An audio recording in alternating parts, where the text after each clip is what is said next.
Hello, ladies and gentlemen. It is Monday night, and again, the Wrestling for Life Network is back at it. We are ready for another night, another watch party. We're also ready for Raw with two W's. Let me touch that up. But, ladies and gentlemen, as always, I'm your host, KJ White. It is good to be here. We're coming off a big weekend for the channel. Lots of fun. The Crockett Cup was insane. We're getting a little bit of Law and Order before we get to the wrestling. And I'm joined with, as always, the man, Chris. How are you tonight, sir? I'm good. After a weekend like that, I'm hoping Raw has something in the bag because the last few weeks have been nowhere near as good as the weekend was. So they got some hopefully big things planned tonight. That's it. We'll see. There's lots of rumors. I mean, you saw our thumbnail for the channels tonight. Playing around a little bit with who could be here tonight. And Chris is distracted again. We got to work on your ADD, sir. No, it wasn't ADD. It was trying to stop a mess. No, that's even scarier. No, who may pop up tonight? Stone Cold! Stone Cold! It's gonna be KO. Look, you made me talk and I missed the glass break. I don't care if it's KO. I still want to hear the glass break. You missed it. I heard it. Yeah, because they're not showing the stage at all. That's amazing. Do you see Austin showing up? I really don't, but I'm digging. Look, is that man? He looks more like my brother than you do. That's my long lost bro. Actually, there you go. Oh my Instead god! Instead of Ryback, we should call you. I don't even know, KO Austin. That's hilarious. Look, they're so upset. Like, did you honestly? Actually, I kind of thought for a second he was there. If KJ was a wrestler, right there, folks. If you're wondering what it would look like, that's pretty damn close. What's up, Will? That's What's fantastic. up, Will? I hope you're doing all right, buddy, and hope you're having a good night. Will. Have Stone Cold Kevin Owens. Thomas, good to see you. Hope all is well. Yeah, Stone Cold Owens. I'm digging it. It's a funny way to start this show. I didn't expect it, but the minute we heard that glass break, I thought too good to be true. But does that mean we're not getting Stone Cold tonight, or is there still a chance? There's still one more week. This isn't the go home show, right? Yeah. There's still one more week, so I don't think so. You couldn't would be my guess. I have two. You couldn't talk Austin into two shows. Or maybe he comes tonight and doesn't come on the go home show. I'm expecting one of them, I hope. But this would be too perfect because you'd hear the glass break again. Like, if there's ever a time to come out, it would be right now. Right now. That was almost hopeful out of you. Right now. Well, let KO talk a little bit. Yeah, I know. Have some faith, Alexandra. Come on. Oh my God! I wish everyone was tuning in to the. If you're not watching Raw right now, tune in.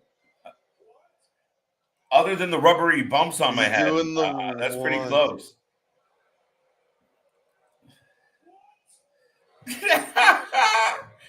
KO giving us some work chance. I like it. He is wearing a skull cap for anybody that is not seeing the show at the moment. I think most people thought that. It looks a little. Let me know if I put my volume too loud. I just really want to hear what he's saying, but this is hilarious.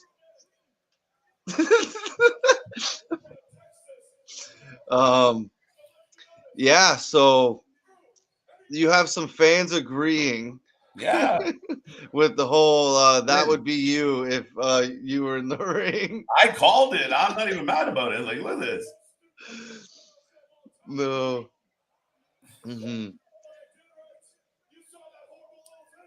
Too funny.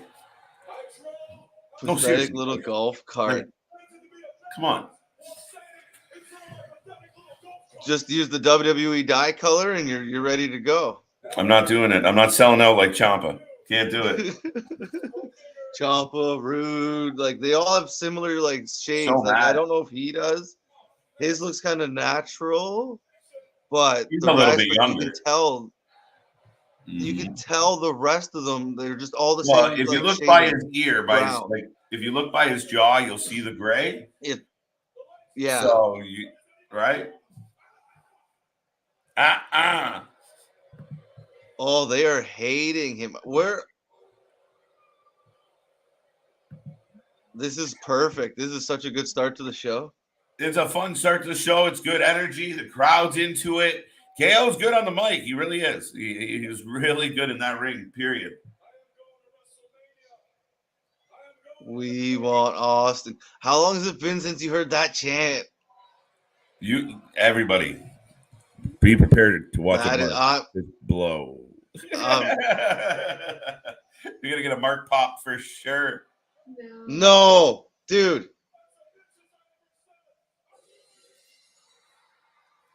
There's no way.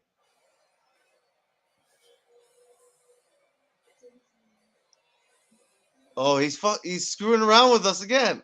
There's no way. That makes me feel like Austin will actually be here tonight. There's no way they're gonna fake you out twice and he not be here. That could cause a riot. You're there.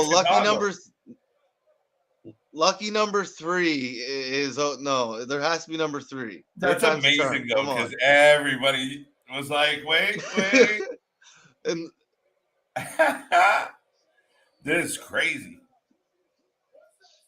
Why can't they do shows like this all the time? Now, if KO is one of the best, and you know what? I'm glad, like, considering there was rumors of Austin Theory and like some other things, I'm glad it was KO. I'm so glad it was KO. Yeah, remember people joking about Austin Theory beating Austin in Texas? It was like, you must be outside your mind. Are you kidding? Never. Stone Cold's turned down bigger opponents and better opponents than that before.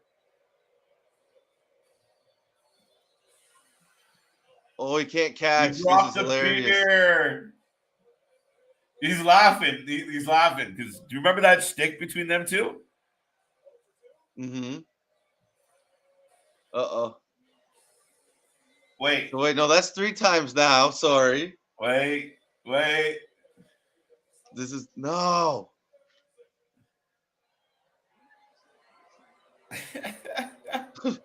Ladies and gentlemen, we are off to a fun start to this party, Chris. We got KO in the ring looking all bald and Austin-like, giving everyone a hard time. A couple little ruses to start the show. It is pretty funny.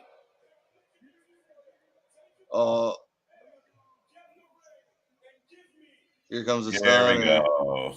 Is that when the music kicks back in and Austin? I don't know. We're waiting for it. We're gonna look kind of stupid if it doesn't happen at this point. Well, no, I know. I'm getting excited for nothing because I don't think he is. You can't keep teasing him and him not be there. Or do they? Okay, he does this, and so Austin shows up next week. But if they wait for it to be WrestleMania, that'll be kind of disappointing. Still cool, but like you want to see Austin show up and raise some hell. Getting booed. Like coming in just for a single match. Like, yeah, it's still gonna be really cool. But I want to see him raise some hell. Yeah, you want some build up, right? Now, of course, everybody wants to see Austin. Yes, I do.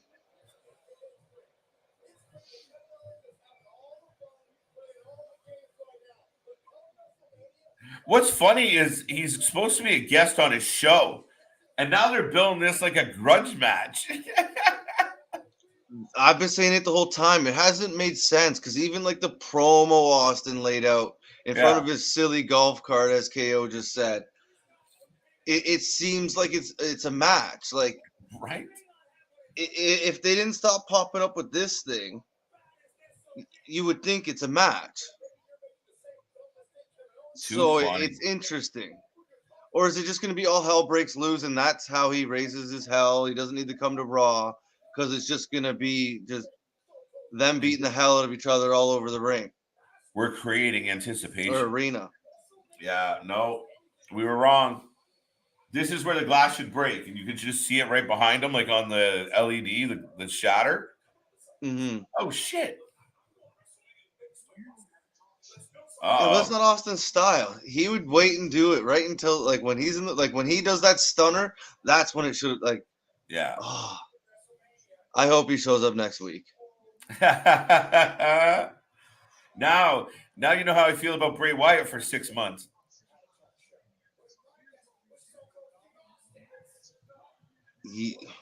Oh, we're getting a replay. Yeah, I guess. What? I was gonna say, yeah, a few weeks of being fooled around by this Austin storyline. Yeah, I guess it's your 6 months of Bray Wyatt. Yeah, it's pretty equal. I mean, kind of, right? It's amplified. Mine's Austin. Yeah, no. Fair enough. Fair enough. I think it's pretty even. I don't necessarily disagree on that one. But yeah, no, we're moving along, folks. As always, we're back again. We were here all weekend long. Now we're back on a Monday night. We will be having our watch party for NXT 2.0 tomorrow. As we head towards WrestleMania, we got a huge WrestleMania weekend planned. We got lots going on, more shows coming your way. The Indies, we have so much fun doing the Indies. We might do some New Japan. We got shows, segments, everything's working. All four of the members of the team right now are on a grind to bring you guys more content, better look, better feel, and we are having a whole lot of fun. And right now here on Raw, after we got KO, we got Seth Rollins. Cody chants. Cody. Loud Cody chants. What if he's actually not coming? Well, and I think I asked Will the other night. See, damn it. He's the Riddler. But no, as WWE or Cody come out and actually officially said anything? Or is it just been all the rumor places and all like the websites but like I mean it's the guys who are generally in the know that you've seen some of the names that have reported it, pretty much everybody at this point.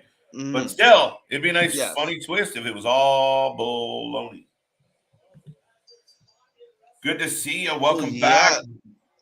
People really think Cody is coming back, even though Veer hasn't debuted yet. It would be insane if Cody Rhodes showed up on a Raw before Veer Mahan. Like, who would have thunk that one? Of course, Ali is a big fan of the Seth Rollins suit. See, this is where I get sick of Seth Rollins, and I just don't want he can say something. The obnoxious laugh does nothing for me. I don't know. It's just this weird in-between character. And does this mean, is Cody going to be the baby face against Seth? If you listen to all those chants, yeah. That's insane. Like the crowd was pretty loud. The crowd was pretty loud. I'm guessing he's going to get a pretty good reception. You think so? He'll get a bigger reception if they use the right music, as I've said, I think the last couple nights. Huh. He has to use the Royal Family music. The American Nightmare. There's no way. There's no way. He might come out with the neck tattoo gone. Vince is like, that's why he didn't show up at Elimination Chamber. You get that removed. Then you can be on my show. No. Because what has Cody done? And that's just, in my mind, that's taken us you have to acknowledge what he's spent the last few years doing. Whether you go, he was in AEW and come out and announce it, but you have to kind of respect what he has kind of built himself to be. To force him back to Dash and Cody Rhodes, I'll fall over if it's Stardust. Yeah, that will be hilarious. I think that's going to be a clause. There will be a Stardust clause in the new contract for sure. Listen, I'll do whatever you guys want. I'm not friggin' doing that nonsense again. But even though it was over and people did like parts of it, and I thought, man, there was times where Stardust caught me at the right moment. the right vibe in the room, and he just would do something in the little mannerisms, and I'd break. He'd crack me. So, I No, mean, that's what to say. He could use that in his back pocket, like Finn Balor and yeah, Stardust versus the Demon. Demon. Right, just once in a while, like if something's going or like he just goes crazy and Stardust comes out for a night and just freaks everybody out. I like the heel Stardust more than like you said, the mannerisms. You just jump into the crowd all of a sudden and like Yeah, and hiss and like get in why their was it face. like And why you're were you like, this is listening? But it was so obnoxious you laughed. Yeah, I didn't mind it. Like as much as it was kind of a silly character. He definitely put some effort into it, and I think he pulled it off. And like you said, it got over. Any chance he talks WWE into letting Dustin come back for one more go? Finally, give us the WWE rendition of a proper Rhodes send off. I don't think they could do any better than what they did. No, maybe, but like that'd be tough. Like that was such a good match. And do you think WWE getting the production behind it's really going to make it that much different or better? No, it'll probably make they the match screwed it up worse, in right? Yeah, overall. And they screwed it up in the first place. That's the point. So I wouldn't like as much as I'm sure they'd welcome Dustin back. Like he's Goldust. Like why wouldn't they welcome him back? Well, I mean, but I don't see them doing that feud between the bunch. Pardon? But why not, right? Russian says that Raw is the most stale wrestling show ever right now. That's not too far from the truth, Chris. It's been pretty damn stale. Yeah, it's a hard 3 hours. It's very very stop and go, and that's the problem. Like sometimes like the content isn't as bad as I think it is. Like we think it is sometimes, but it's just you get into something and there's a commercial. Your favorite thing, like just replay commercial. Like how long have these guys been in the ring for? We've been discussing this for weeks, right? Like, and again, I understand a commercial break, but it's when you go to commercial. Now look, we'll get a replay, and then you get a backstage interview, and like that's the stuff that drives me nuts. Is all the stuff that takes away from where your focus is supposed to be. Your focus is supposed to be on that match and on the competitors. All this time right now that they're standing in that ring watching this nonsense, the announcers are supposed to, and I get it, they're showing a replay of what we've already seen, but they should be telling you the story instead of showing it, talking about the Mysterios, getting the other team down. Like, it's just not enough of a sale job. It's just here's another replay, then we'll just bounce around and wait some more. It's a bad live product. Am I wrong? Probably. Like back in, and I go back like look at some old clips and stuff, but like there'd be a match going on and sometimes like they'd start talking about like what's other storylines and like they'd kind of veer off, and sometimes like they'd be like a little like you get a little like replay on like the corner, like did that used to happen, right? But like to have them doing this, like like if you're live watching it, I think you've made this point before, like you're just standing there staring at people. Like, what are you doing?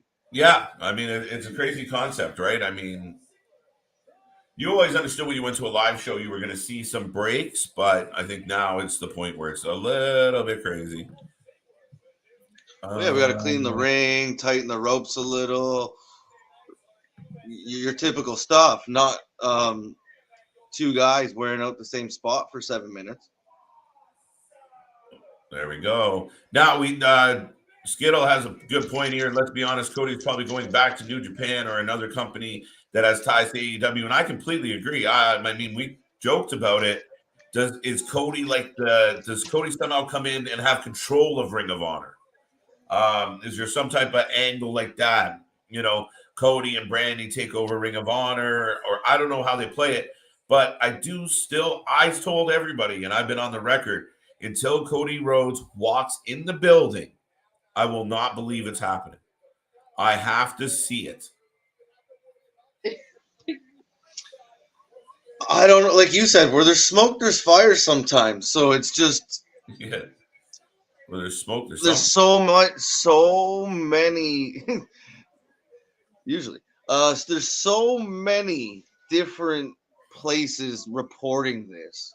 Now, like I said, like I was asking you earlier, no, Cody, Brandy, WWE, nobody's actually officially came out, I don't believe, and said it. But there's so many people that usually report this stuff that are saying it is. I think Yeah, he's showing up you're not wrong. Because what else does Seth do? Like, you have to back the truck up for Cody at least for one match. It's going to be Just for Goldberg, Seth. buddy. It's Goldberg. Oh man, you'll probably quit. They Yeah, I can't might do get up that. in I might boycott Wrestlemania. It wouldn't even be. I'm taking the night off. You guys go. You guys have fun. Enjoy the Goldberg. weekend. I'm going to Lake Louise or somewhere nice, and you guys let me know how it goes. You don't think Seth and Goldberg could have a good match though? No, I don't think anybody in Goldberg can have that good of a match. What pay-per-view was the worst Fastlane, 2018 or Fatal 4-Way? Off top of my head, I'd have to go back and watch those specifically. There was just a few fast. Like there hasn't been that many. 2018? Right? Was that the Batista one? I don't recall. I have to double check. Oh, here comes.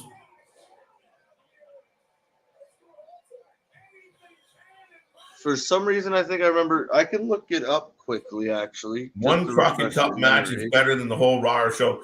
Yeah, I mean, we killed and we had so much fun with the Crockett Cup, Chris. Like, good action, good story. You show where you don't need a whole bunch of spots. You pick your spots. Someone once wise told me, pick your bottles. So, yeah, I mean, you don't have to oversell it. You don't have to overdo it. You make everything look legitimate. You hit hard in safe places, and it was a hell of a night. It was a really good night. We were pumped right away. We were like, let's cover more NWA. Yeah, I think I said that a few times as we were leaving there. Sorry, Seth is out interrupting this match. His mic is going on. I don't know. They're pipe bombing him. Uh-oh. I don't know if the match has actually started.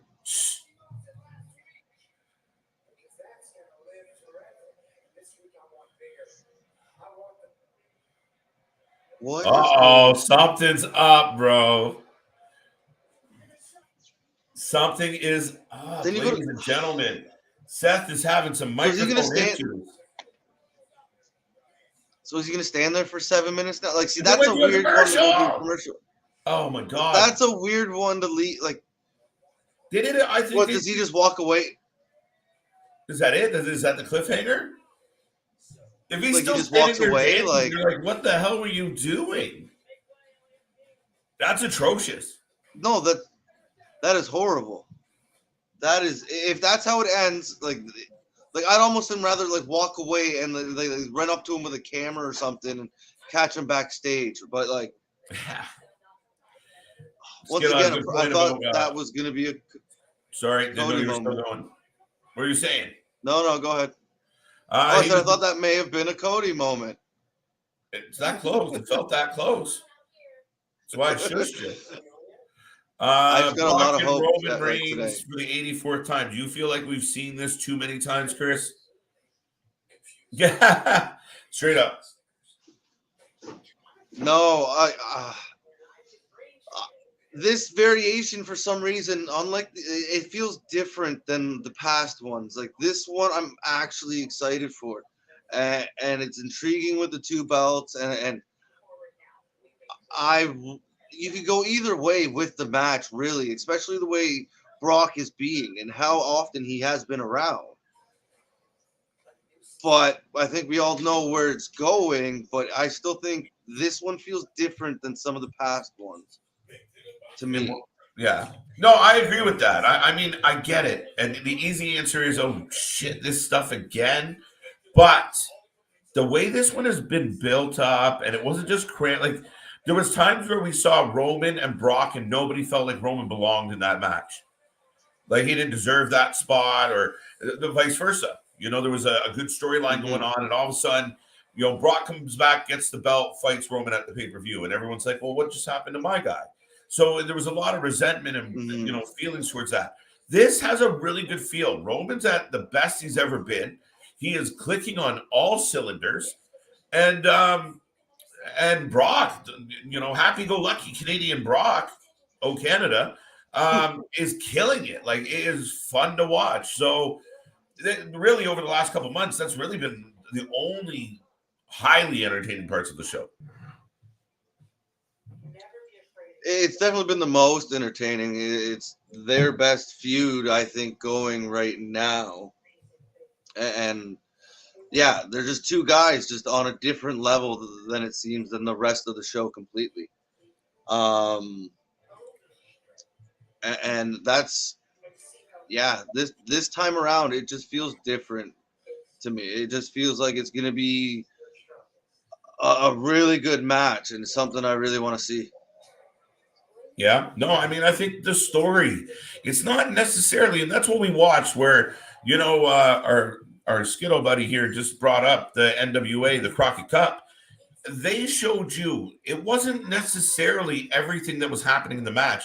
You didn't have to have a 5-alarm blaze, you know, a Meltzer, an 18-star bonus for the arena you're in type of match. No, you can literally just tell a really good story. And as long as the guys work and work well and it's believable, the fans will go nuts. I was so into that last night compared to the stuff where you're like, this is bullshit. Who cares?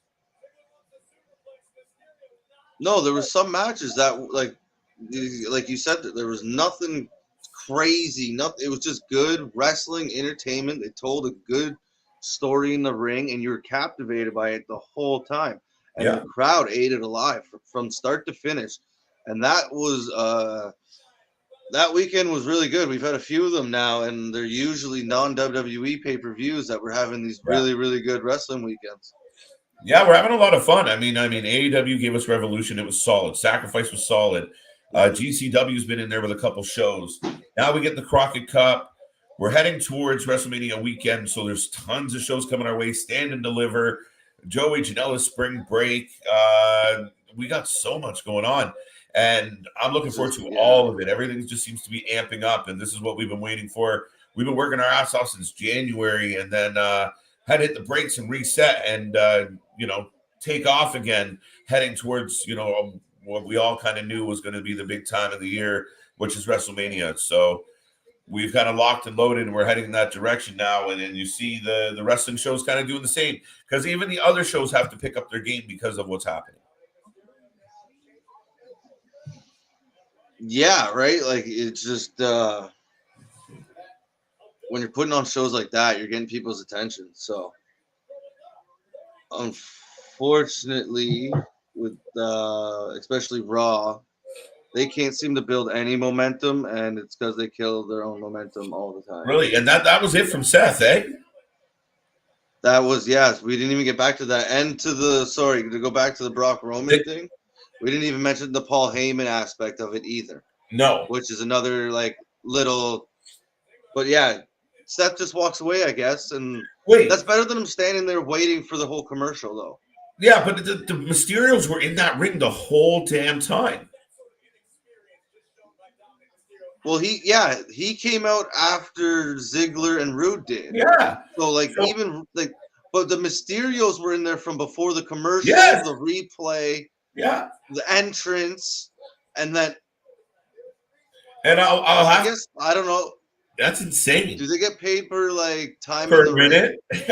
Ring time. They wish. Tonight would be a good night. I have to really admit a couple things here. One. No bloody. He just pinned Rude. No. Oh my God. Wait. Oh, I spoiled that for you, didn't I?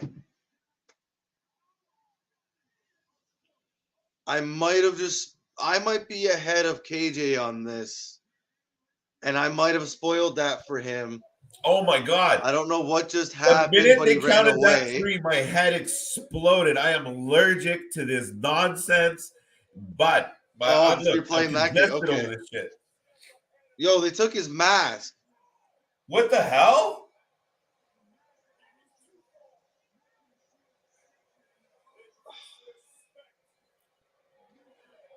That's such cheap heat. And how many times has that happened to him at this point? Oh, I mean, he wrestled for a while without a mask.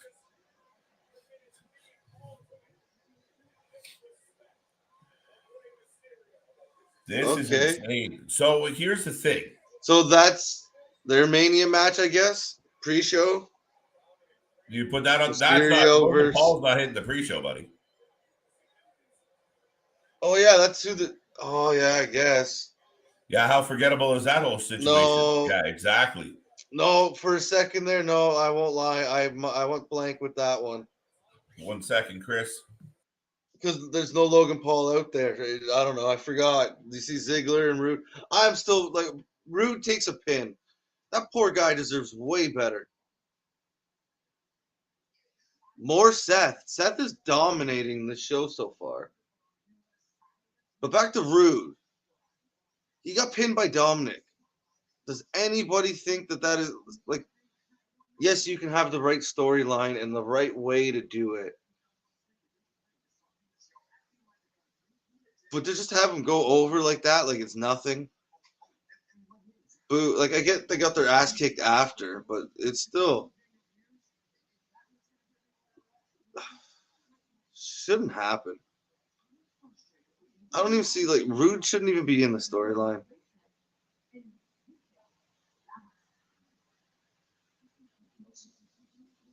Are you guys digging the Seth Rollins kind of Riddler?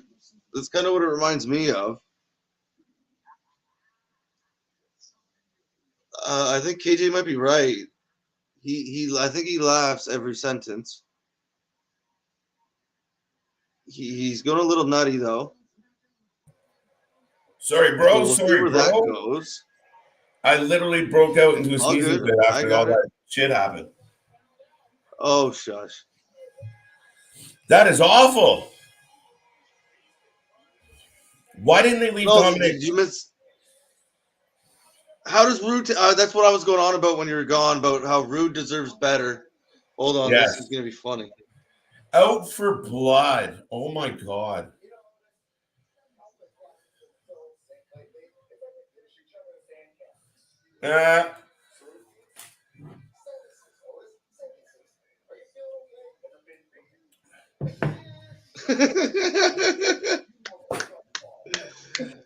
Did you see? Are you watching the Yeah, Snickers this is commercial? funny as shit. Oh, this is really That's funny. hilarious. That's a funny commercial. It's But no, that's what I was talking about when you were gone. I thought it was a promo. That's what I thought at first. I thought it was like, but it turned into that's pretty. I don't know. They got me. That's amazing, though. That was wicked. Super funny. I like that. Send them to someone else's writers, and they actually did something funny.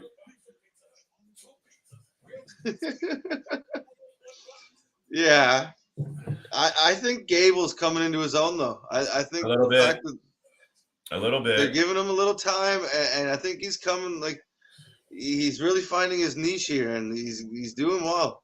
I like to see it because he is so athletic in the ring. Now, is he Kurt Angle? No, but he's pretty damn good in the ring.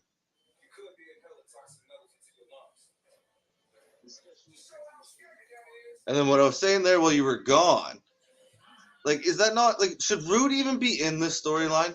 No. He should be off doing something completely different. Because right now he's just following Dolph around like a lost puppy. That's it. He's a glorified goon. It's really disappointing for everything you had. I mean, correct me if I'm wrong. He's fighting. Is he fighting Braun tomorrow? So Who? Again? Oh yeah, Rude. Yes, I believe so. So I mean, you just watched. You know how that's gonna go. You just watched him lose. Lost to Dominic. Yeah, right. Like, so how? What do we even give a shit about tomorrow's match? Does it even matter? Right, you might as well lay down because nobody actually thinks it's gonna be anything good, right? Or like anything, like even. The only hope is that we get another one of the throwback entrances just for shits and giggles. Glorious. So good. How did they? Yeah. One of my favorite entrances is probably it's one of the coolest entrances I've seen live. And the crowd's so into it, like everybody, and they shit all over it. They really did. So no, and then Seth Rollins. I don't know if while you were sneezing, you've seen or heard the promo backstage. I missed it, but there was nothing. It's just he's just laughing every sentence. Like I missed kind of what he said. But all I could really focus on was he laughed. He said something. He laughed some more. Sonya started talking. I think Adam talked for a sec, and then Seth started laughing again and walked away. And I was like, I think he laughs every sentence that comes out of his mouth. It really does. It really seems like he does anyway. Makes sense. Yep. So, but he's reminding me of the Riddler, kind of like the Jim Carrey Riddler. Now, is that what he's going for? Maybe by accident. He's a smart guy. I'm guessing like. Yeah. He seems like a smart dude. I'm guessing. I don't know. Maybe he's just trying to act crazy, and it's just coming out this way that it reminds us of the Riddler. But isn't that how they kind of book the heels now? All the heels are kind of slapped, sticky, or obnoxious. Right? We got a couple like Roman's mean, but everyone else is kind of jokey and playful, and they laugh too much, and I don't know. But anyway, especially since Lashley's gone down, you're kind of missing. There's no big badass walking around like, oh, I'm scared of him because he's just angry all the time, or he's a bad guy, right? But like this rivalry is so heated, he had to take his mask off. Really, this big grudge match with Logan Paul, like that required Mysterio to lose his mask tonight. Come on. No, it's the cheap heat. That's all. It's the cheap heat, right? Like that's what I mean about like they've done it before. I couldn't tell you the last time they did it, but I think it's within this run since he's come back. That's pretty much nailed it. Nailed it. I don't understand where Rollins went. No, we don't get it. What's happening? He's just popping up everywhere. Very creative. That's one word for it. Tag team Miz and Logan. So will they carry this whole Seth thing out through the whole show, Chris? And then we'll get to that question. It seems like it. He's right. He's been on the TV like every 10 minutes, every 15 minutes, even during a match. Yeah. So I'm guessing it's going to dominate the show, and it's going to be one of those. We might hear a lot of laughing tonight. Yep. Would seem that way. Tag team The Miz and Logan versus Mysterios. That is accurate, Ali. Yes. I think he's going crazy for sure. That would seem so. If they turn Rollins into a crazy character, but he's been a crazy character. So, yeah, I don't know. And I don't know what the hell is happening with Alexa Bliss at all. We've lost Alexa Bliss. She should be added to the Belair match. At this point, that's the only thing I would accept as some kind of like, oops, we messed up. Ooh, nice guy. Because where the hell did she go? What did everything that they might as well have left her away instead of doing what they've just done.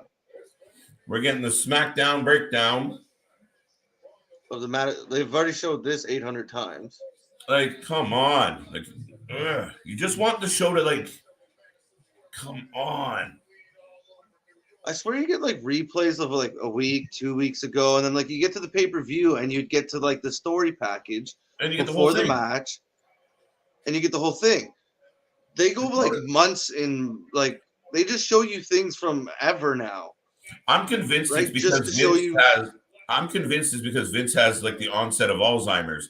So he likes all the replays so they can remind him what happened in the shows. 10-second Tom. Yeah, right? Hi, I'm Tom. I'm not saying Roman Reigns is a bad heel. He's just bad at being hated. I think he was bad at being hated. I think he's good at being hated now. That's how I feel. The way he milks the crowd, he soaks it in, the inflections, the way he waits and pulls the heat. I think he's good. I really do think he's doing well. Sorry, Paul Heyman kills me. But Oh, I yeah. think no, this variation of him is like I said, it's next level. It just seems like he's on him, Brock. Like there's very few up there with him, and I think it's great.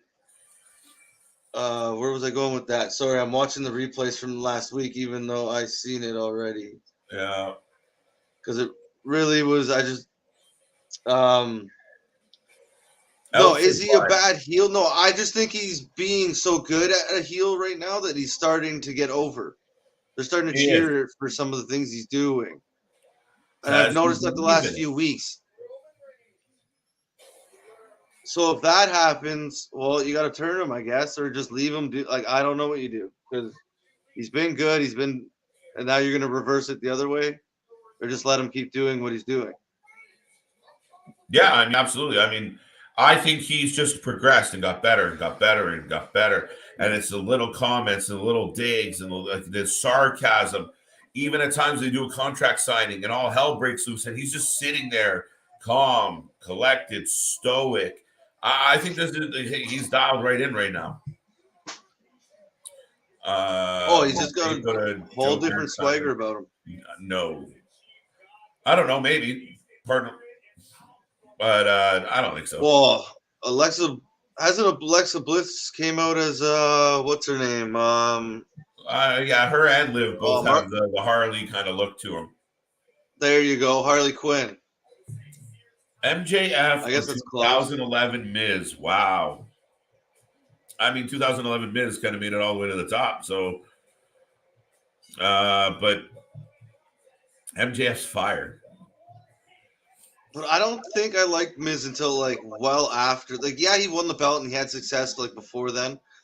But I didn't really appreciate it. Maybe I'd have to go back and watch it.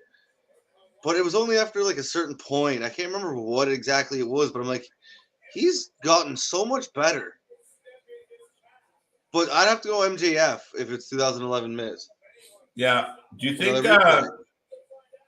think the cameraman's afraid of getting stepped on from shooting that angle?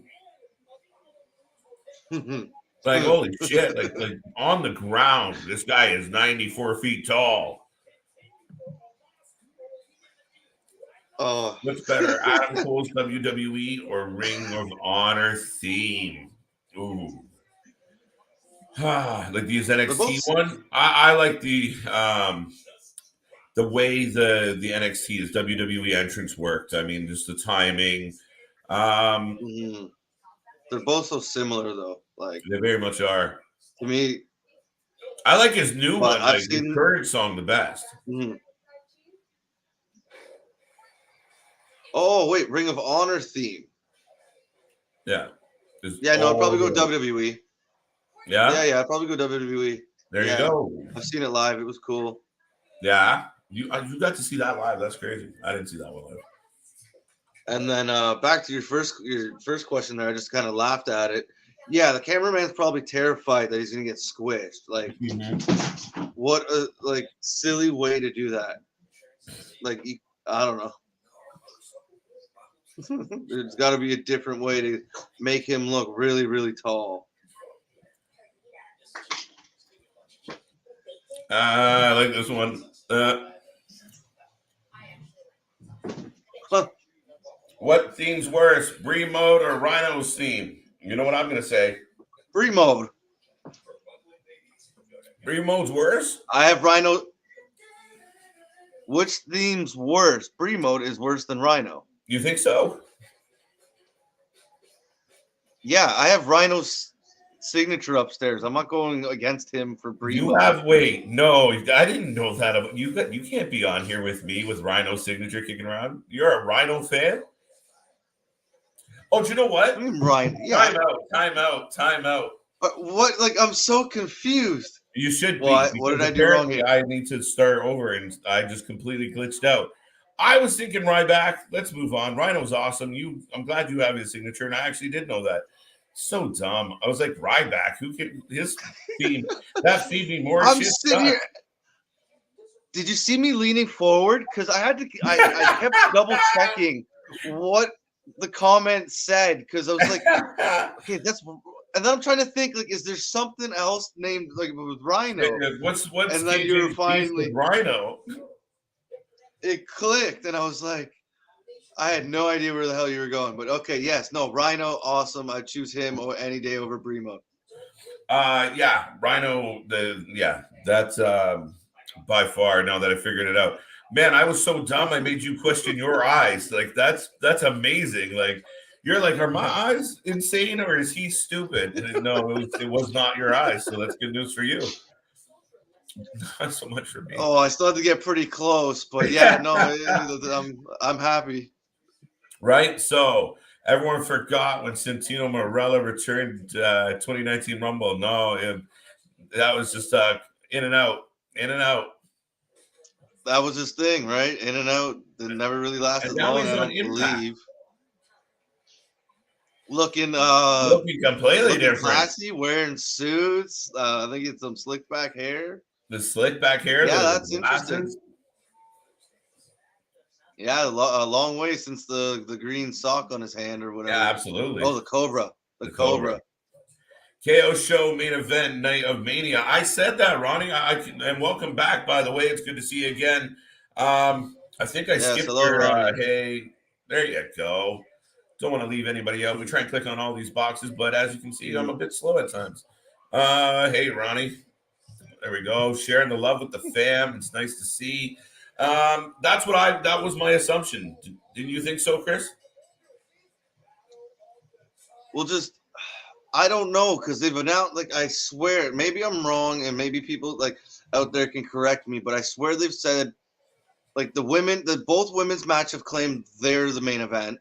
You know, Roman Brock's going to be the main event. So how many co-main events are you going to have? Like, I don't know, but in my opinion, yes, it should close out at least night one, because it's Stone Cold Steve Austin. Yeah. Well, you know how I feel about the main pay-per-views ending with anything but a title match. I sometimes have pet peeves when, a Goldberg match gets put over a belt match. So, but we'll see. Some love back for Ali. Yeah, but it's different. Hey, to me, it's different this time because it's not Goldberg. Yeah, it's somebody that Vince McMahon got out of his chair and inducted this man into the Hall of Fame. That's how good he was to the wrestling industry. Yeah, I agree. So he's a main event, and if he's not, I'm shocked that Austin would say yes to that. Yeah, it's kind of interesting. We'll see, how it all plays out. But yeah, definitely ending the second night. I don't, the whole we're the main event of the first night. You're the middle of the show. We're just going to intermission. We'll see you tomorrow. Ronnie, Becky versus Belair kicks off night one. Yes, I'm okay with that. You might want to start off with something a little more energy, but that's quite possible. Look, I can see that. I think it's going to be a good match or a decent match. I think, like, my issue with it is, one, we've already seen it, I think, last year or the year before. Two, what they did to Alexa Bliss, I think, is tainting this match to me just so much that I don't even care about it at this point.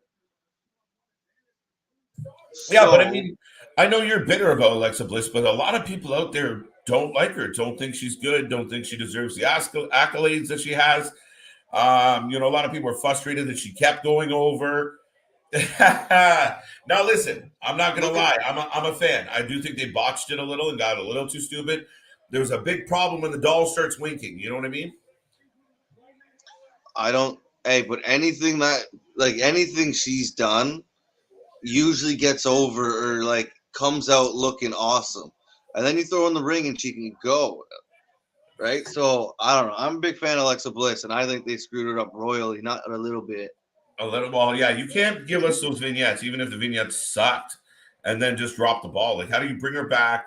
She gets pinned after all this build-up. We still don't know what quite. Did she change? Did she go back to sparkly?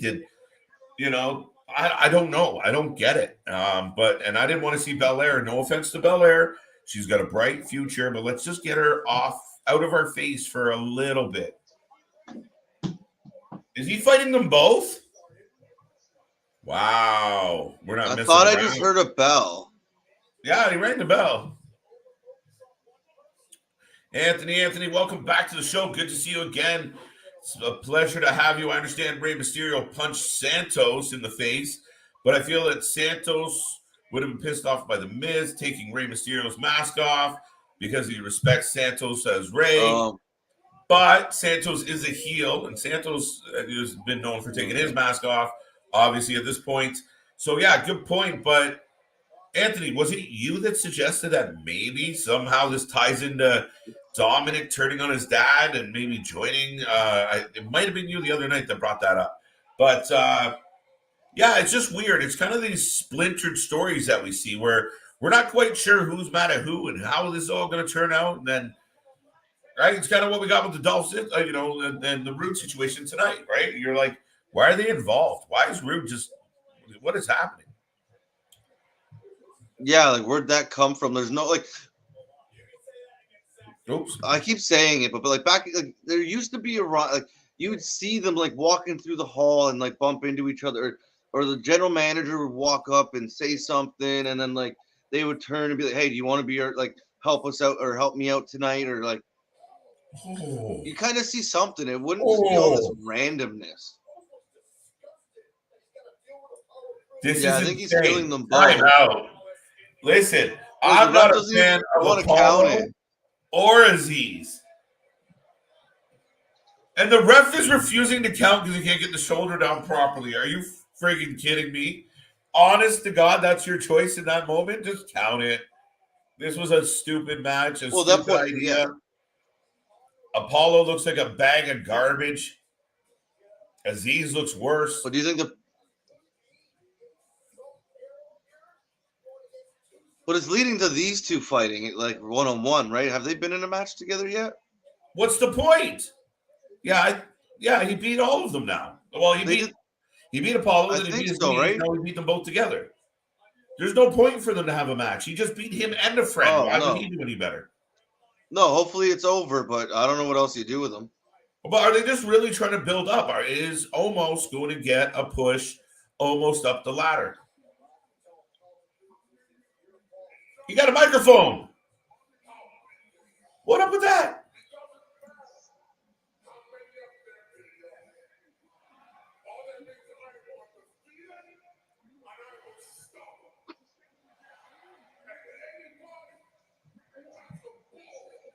Hey. Twice the balls. Yeah, in case you missed it, he's done it twice. Veer. Well, I guess there's that badass we want to walking around, that big heel. Do you know what's ironic? He sounds more like Apollo's character than Apollo sounds like Apollo's character. Right? I'm sorry. It's just what it is. He's so bad. It's so stupid. But they are billing him like a beast, and he just dominated as he said he was going to. No, I don't understand. Like, Kofi had an accent. He lost the accent. Apollo didn't have an accent, and they gave him an accent 3 years into his career, for like however long it had been. Once again, this isn't the 80s where he's all of a sudden in a new territory where you'd get away with that. Right? This is like, you go on his Instagram, you know he doesn't have an accent. Yeah, it's insane. Again, it's the whole character thing, but to do what you're doing in this sport or in this, in this stage, there's got to be that a different level. And it just, again, he could have had the exact same storyline without the accent, and it's viable, it's believable, it's valid. Just talk normal. We already know that you know, and his normal for the record. But yeah, just speak in the way we've heard you speak from the day one, and then say all the things you just said. It's still convincible, and you can make it work. You can add to that story. But when you start getting campy, that being said, we've moved on to Blue Edge. Yeah, that's why my head keeps turning, because Yeah, we're gonna have. he's on fire lately. You think so? You enjoying this? Oh, since he's come back, I've enjoyed pretty much like majority of it.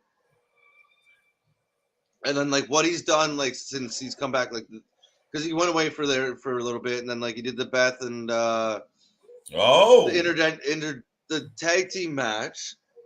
Yeah, we knew this was coming. They ruined it. There's no such thing as a surprise. Bro, you're not having any of it. You're like, bullshit.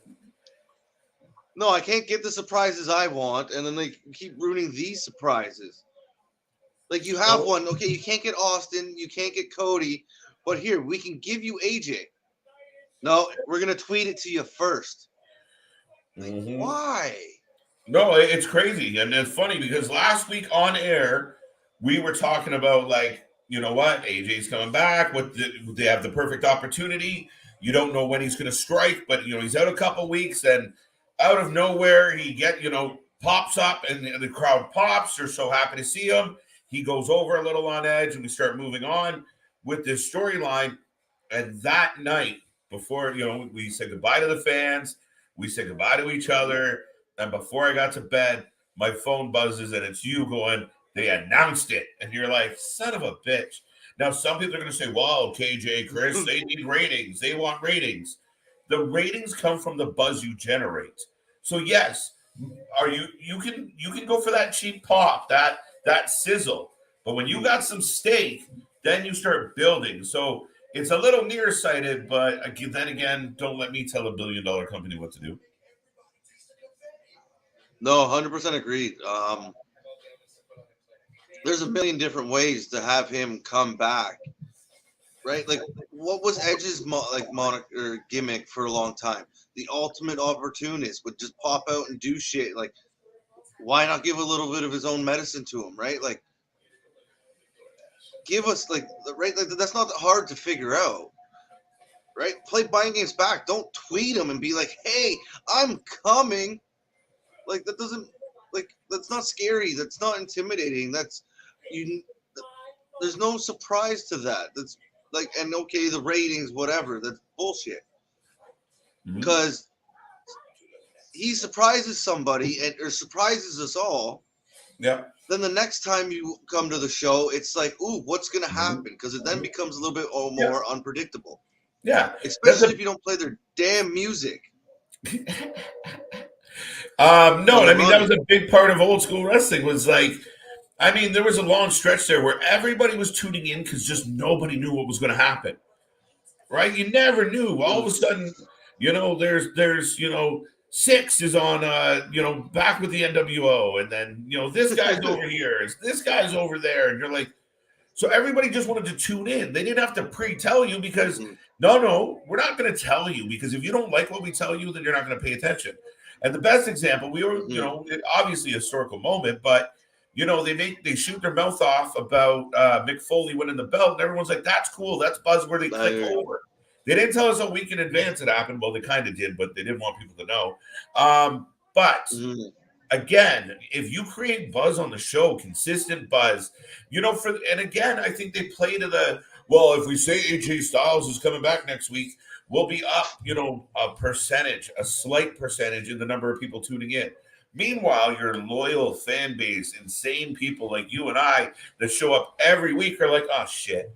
Another flat moment. It's just flat. He's going to walk out. He's going to give us the same bullshit speech we've heard 100 times, and we're going to get at it. But it's a missed opportunity. Like, the surprises matter. Now, are they trying to surprise it with Cody, and I'll have to shut up a little bit later? Maybe, but Yeah, you don't have to tell us everything. Yeah, but why does there only have to be one surprise? Like, why can't there be multiple? Like, it's not necessarily even a surprise. Like, it's its own storyline. Like, you expect, like, that's why you come back is the swerves and the twists. Yeah. And even with Crockett on the weekend, they had swerves and twists that you didn't see coming. But simple. Right? And that's why we were like, we're going to go back next show and probably try and do a watch along for it. Absolutely. Or a watch party for it. I got to catch up on some of these. Ronda, Charlotte. Yeah, we're getting caught up. There you go. No, it's definitely a night 2 feel. They're going to give Ronda the milk bag treatment. She's going at the back. You're going to wait. You're going to have to wait for that, I think. Legado shows up next week. All right. Look. What do you want to read that one? Legado shows up next week on Raw and attacks both Logan Paul and The Miz. That would be heel versus heel. I don't see that happening anytime soon that way, but we did have some other theory on that. I'm not saying Alexa is overrated. Here you go, Chris. But some of her titles runs she got because Vince likes blondes. That's probably true. Well, however she got there, she did good was what she got. I don't know. In my opinion, I don't know. I'm not saying they were all great title runs or like anything like that, but it's really the title isn't exactly.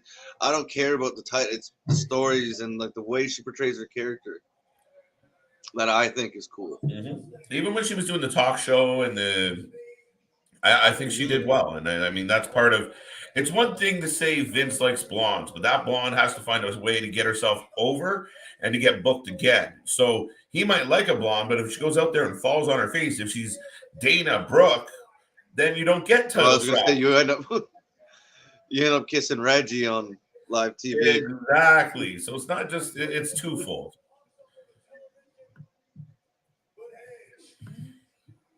By the way, ladies and gentlemen, following along at home, AJ Styles has returned. He is recovered from his massive skull fracture from taking 2 concertos, and he looks pretty good. No. Neck contusion. I took 2 Get it right. steel chair sandwiches, and I bruised my neck. What does that tell you about I did not have a concussion. What does that tell you about Edge? Yeah, he needs to work on his baseball swing. What? He needs to work on his baseball swing. Yeah. Or his overhead chops. That's that concerto, double concerto, is the beginning of like a 4-month program where he's out. AJ's out for a couple of months, and Edge is doing some other stuff, having some soft kind of interactions with a few people. What in the blue hell? What the fuck? Freaking Rollins! What the freak? Why? I said they're like he might be going for the record of most times like on segments or interrupting segments, but it's every 10 minutes you're getting them on your screen. Oh my God. This is, again, if you think Cody's coming, everybody's kind of doing what we're doing every time this man walks out on the screen. So I hate them, but give them props. We what that is, yeah. Shit up. So if this is leading to where everybody is suspecting it's leading, you got to give them props. Now, I told you, I don't believe it's leading there. And until I see that blonde man walk through the ropes, I will not believe it. I refuse to believe it. I don't imagine it's going to happen. I don't think it's going to happen. I don't care if you believe it's going to happen. So then what? He just comes out 15 times the night for no reason? Just to laugh? They'll give him Sheamus. Sheamus was complaining he has nobody. Could you imagine the end of the night comes and that music hits? This is why they're doing it. Now, to be even funnier, though, Chris, if Cody truly wasn't coming, this is awesome. This is trolling. This is genius. Well, and like at this point, if you're the other companies, like wouldn't you actually start to believe, like as much as you might be in the know, but like don't like is Yeah, he actually going? I think that somebody from the other side says no. They did it. Remember Rumble when No, it was no, like we have it here. Like, yeah, like when they were like Moxley's company might be in Rumble, and this one might be in Rumble, and instantly somebody from that side, and I believe Tony was one of them, that was like no. So the fact that everyone's quiet, you're like, oh shit, this is a thing. Like, sorry, Cody, listen, man. I want to go buy Ring of Honor, and my dad said I have to cut back on some spending. So you and your wife have to go. I'm gonna go buy Ring of Honor. yeah. Sorry, I kind of missed the last part. He's telling AJ to go home and hug his.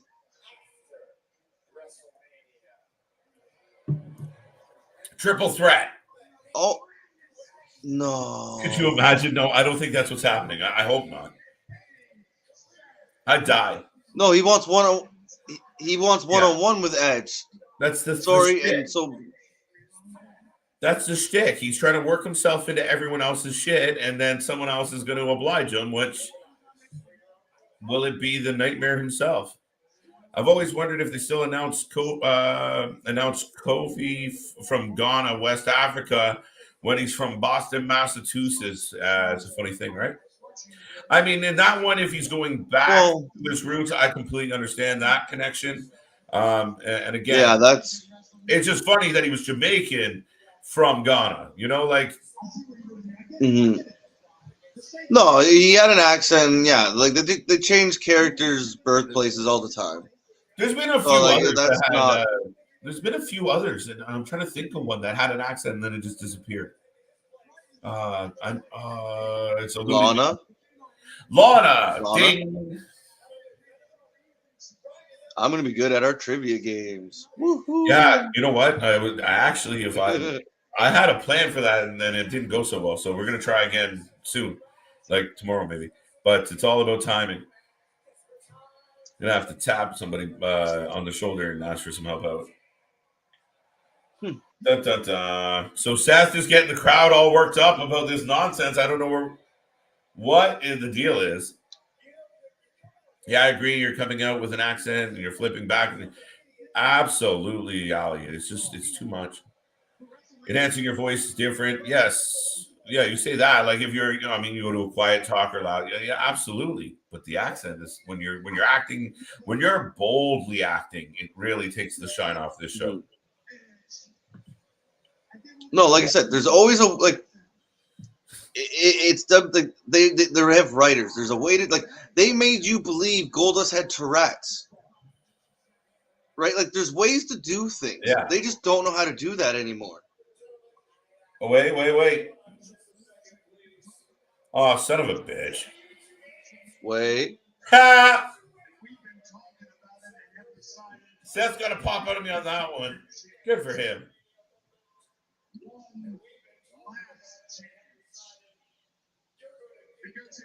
Uh-oh.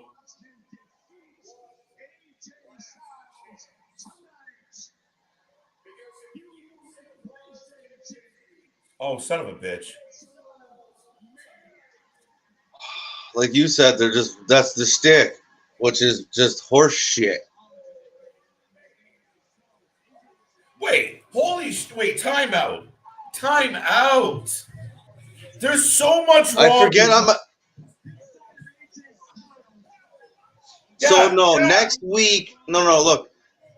And so either he loses tonight and AJ gets to keep his spot like KO. So then you believe, oh shit, what's he gonna do going into the last week before Raw or before Mania? And then I think that's when you hopefully see some lights go out or something cool. Okay, now I got 3. I had 2 things to say. Now I got 3 things to say. And if I can remember them all, I'm going to be pretty impressed. Here's the problem with all of this. 1, you completely ignored the fact that, again, it's just bad writing and it's stupidity, not thinking about the psychology of the support you're writing for. So here's the thing. Edge and AJ aren't just in some match that the company put together. Next Sunday, Edge, AJ, here we go. No. That's not what happened in this case. This is a grudge match. Edge just tried to behead this man. And you're going to tell AJ, listen, we're going to put you in a match tonight. And if you lose it, you can't meet that grudge. Well, Edge still wants the best AJ.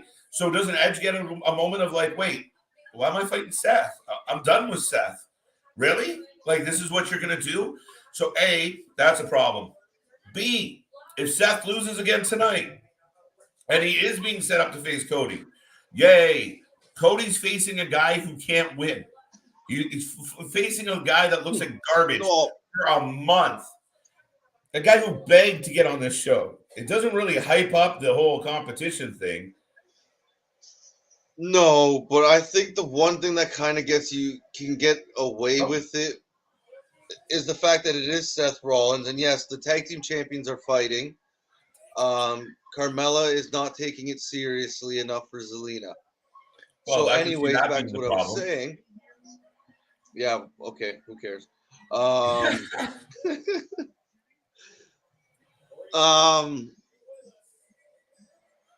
Entrance coming. Yeah. Now Can we pluck your thought there? They made Liv dance. That pisses me off too. By the way, the third point on the whole Edge thing, and I know you were trying to find your thought, but I'll bring it back to you. My third problem with the whole thing is, again, you want to spend time building up AJ and Edge, but Edge isn't there tonight, so you're going to do this shit. And maybe he is there, but again, you're just crossing all these wires. And for me, it don't bring Cody back the go-home show. You bring him back now. This way you have the go-home show to give us a taste. You know, you need a sample. You know, the first taste is free. You got to pay for the second taste. Then these guys are always giving the taste away for free. So, yeah, don't wait till the go-home show where all of a sudden Cody shows up and everyone's like, why? What the? No, you have him show up. You establish that there's something. Next week, Cody shows up to explain on the go-home show, this is why I'm here. This is why I picked Seth. This is what's up. You give him some type of interaction. Now everybody wants to see that at Mania. Again, the difference between sizzle and having some steak. Well, yeah, that's just you don't really care about it. He shows up the night of or the night before, and they meet for 5 minutes, and like they probably fight. So there's no you want to hear Cody talk. You want to see something, right? Like, well, Chris, I don't know. It's sorry, like you said to the whole AJ Edge thing. Like, I'm showing up anyway. Like, okay, Seth wins tonight. I'm still want to kill him because he took my head off. Yeah. Why? What do you mean? So I'm showing up regardless. Right. No, and I was going to ask you, like, I mean, you watch UFC as well. I know you do. And I know it's just a different feel. You see two guys come to the ring. Now, you might get a great match out of them, but if you don't really have any feel behind who they are or what they're there for, you're like, okay, you know, you're interested. You're like, okay, fine. But when you know the competitors, you know the backstory, you know why they're beefing, that's the difference. You got to build it a little bit, and waiting to the go-home show is not the time to do it. What do we got here? We got to catch up on some of these. We suck. Is this a character a mixture? We talk too much. Yeah. Oh, that was for you. No, you. I think it's just a variation of like the Brood and just many different characters that he's come across, like his acting and right. I think he's just taking a little bit from everything and making some cool stuff happen. Oh, Dave's having another little moment. But yeah, I think, well, you got to think, he came in with the Brood and that was so dark and it was so different. And I know, I'm not saying nothing. About? It was so cool. So just to see like just little tweaks on it, like upgraded version of it, it's pretty cool. Yeah. You know, the problem with this is I believe that Vince has gotten too comfortable with the top, that he has no challengers and he's gotten comfortable with booking. Anthony, I do think you're completely right on this one, but I think it extends a little bit further than just being comfortable with no competition. It doesn't matter. And this is why everyone kind of got caught up, and including me, about this whole war between WWE and AEW. Formerly when they were going up against WCW, it was a different animal. It was the ratings mattered, the money mattered. They were scratching and clawing. This is a different animal. They don't care if 54 wrestling companies, just like AEW, pop up. As long as they're making $1 billion annually, doesn't matter. As long as the shareholders are happy, as long as the commercials are being booked as they are, as long as some merch is moving off the shelves, and at the end of the day, they don't even really need the ticket sales to make. They proved it. They made $1 billion with empty arenas. Yep. Lot to think about. So that's, is it a comfort level? Yes. But they're a publicly traded company. They're a well-oiled machine. They are a marketing juggernaut, and they really don't give a shit. That's it. As long as the money keeps coming in, this is what the product looks like. Yeah, it's such a money printing system at this point, right? Like, it would take something really, really drastic for this to stop. Like, right? As long as they have the ads, the commercial, like, they're making money, like you just pointed out, and it's pretty much the best thing to probably say is they made $1 billion with nobody in the arena. I like that right? comment. Like, It's very true. It's pretty much nothing else needs to be said. Right. I disagreed with it because remember they had a bad Summer Rae was falling, and they still booked her constantly in the main event storyline. KJ. Yeah, I mean, Summer Rae. What can we say about Summer Rae? I don't even know. I mean, Anthony, you got a good point there, but yeah. Oh, we got Adam Pearce.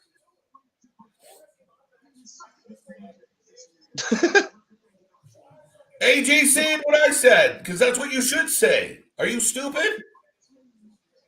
Why would you mess with my blood? You suck.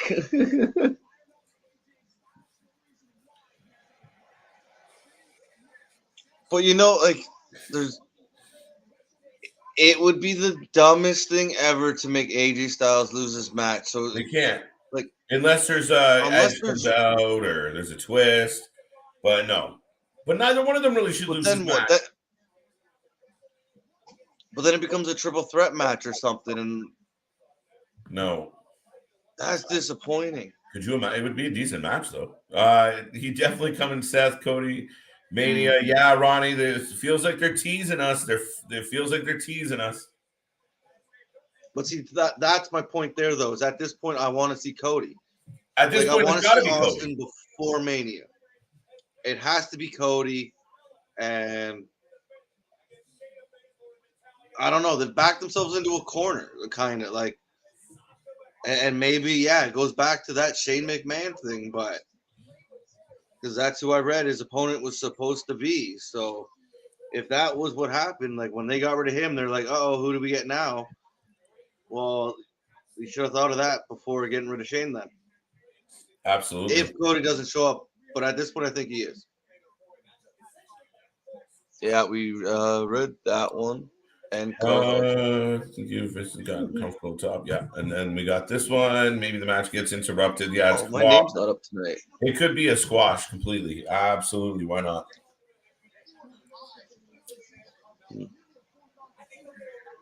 Oh, how do you feel about Shayna and Natty being put together? I like it. Why? Why? I just think it'd be badass. It's two technical wrestlers, like badass women that can go. And okay, I don't know if badass is right for Natty, but she can stretch you out. She can do some shit in that ring. And Shayna, we know who she is. So like putting them together, she's quiet, Natty's annoying. It kind of I think would work. Is Shayna Baszler in like a soft cast? Like what's with, or is that the costume? Is that her gear?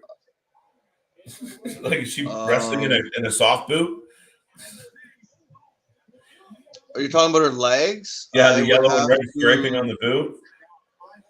Who do you guys think Is Bobby? that a soft cast or is that part of the costume? No, yeah, I think it's her boot, but it looks stupid.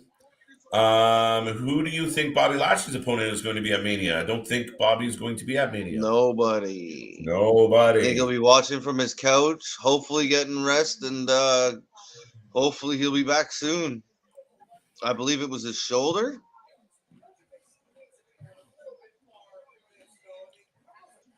Again, this is why I'm saying that Natalia and Shayna end up helping Ronda with the title because remember, Natty was one of the training Ronda. I mean, that's a good theory, Anthony.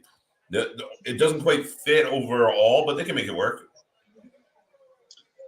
I hate this. I don't like it. They need to stop it. I get they have a show. Stop doing it. It's not good. And you'll see what I mean in a second because I'm ahead of you. No, I'm watching it and I'm just quiet because I hate it. And I'm afraid if my mouth is moving, puke might come out. So, well, I thought you might have to like leave screen again and sneeze some more. But I've been allergic to this episode. That would be a sick, like a sick faction group. Like, they would rule the women's division, right? Absolutely. Like, put the belt and then be like a kind of Heart Foundation kind of feeling, just female version. I think Ronda needs to be surrounded with other wrestlers. She's not great. And I know we can debate this, but she sucks. I disagree. Listen, I've been saying it for a long time. She sucks. She hasn't done anything to impress me. She sucks. I think she's stumbly, she's bumbly, and I like when people get mad about it. Both. No, she got a natural feel to her. No, they made her smiley and lame. Yeah, when she's being, I think that you made her a heel with a bad attitude like you did last time, where she was talking about how garbage wrestlers are and she's so much better. That is a better feel because then she comes out and you're like, oh shit, this woman's going to kill everybody. But this, I don't know. You get into the match. I'm nervous about this match with Charlotte and Ronda not being good. I know, but I think it's going to be one of the better ones of the two nights.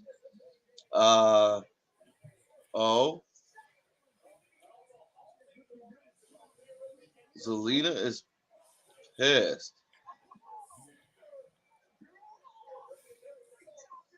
Oh, there we go. Oh, so they pretended to be mad? I don't think so. I don't know. That feels like what the move was, where they pretended to have beef. Oh, look. Here's the moment. Yeah, I think it's coming. Here comes the hug.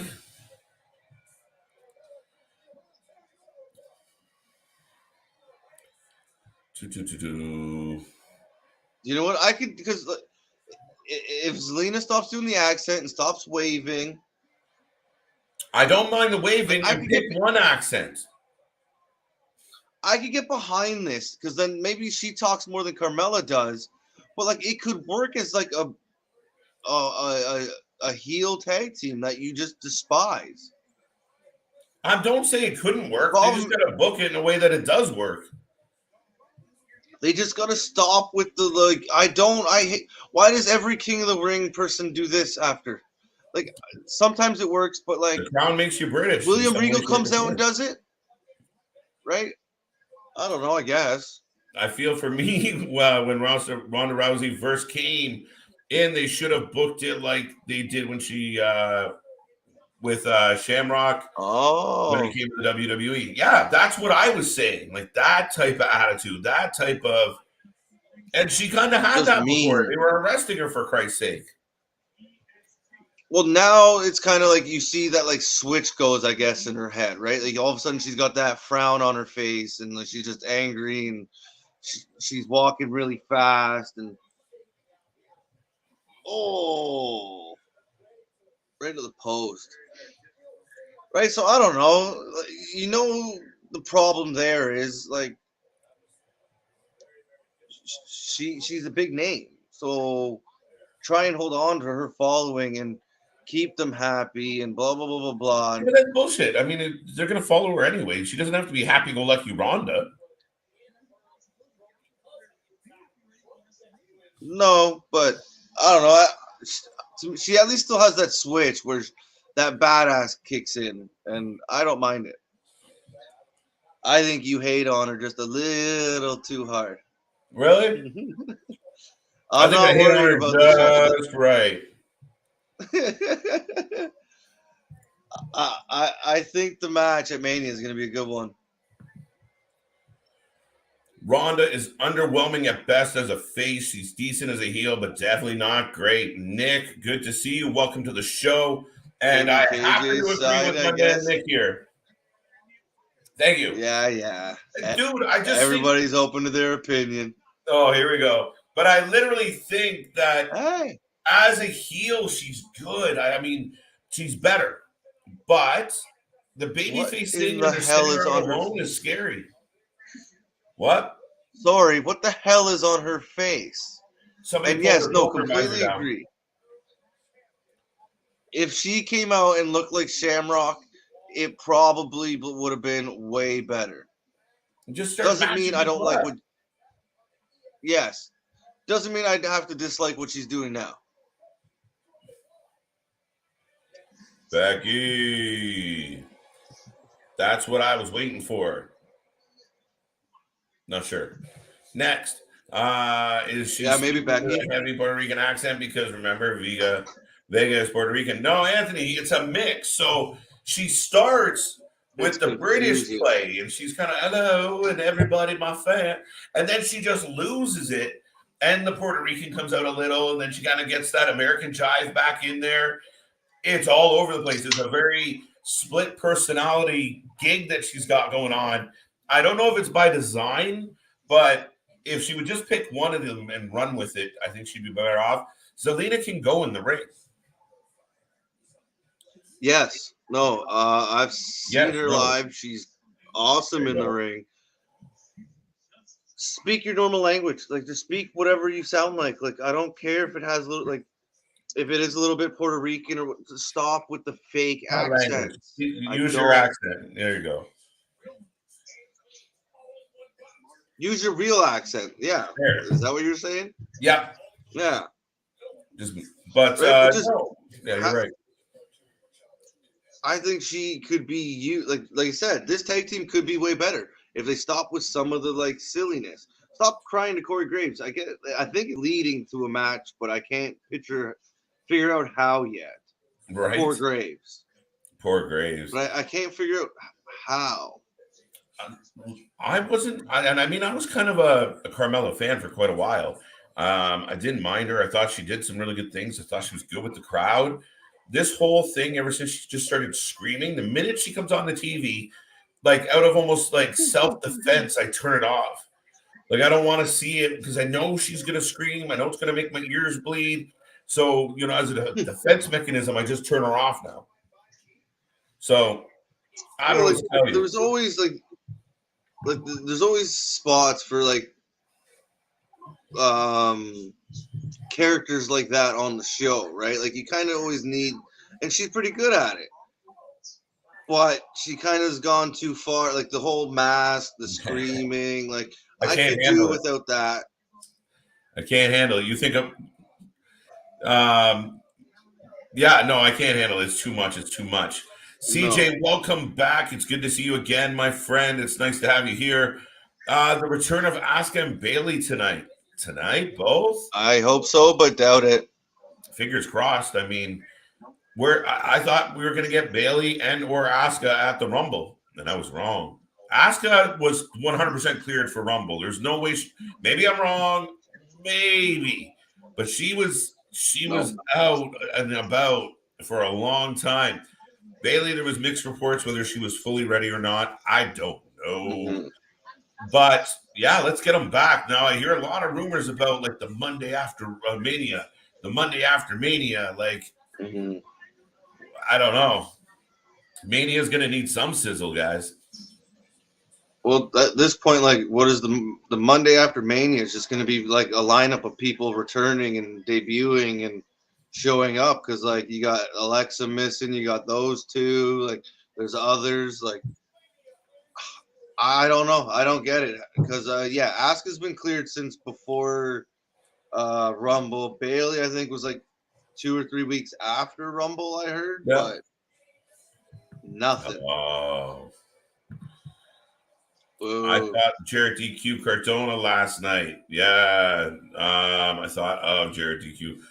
That was a crazy moment. Absolute crazy moment, Ronnie. Were we comparing it to something on TV? I can't remember. But yeah, no, absolutely. The Cardona twist.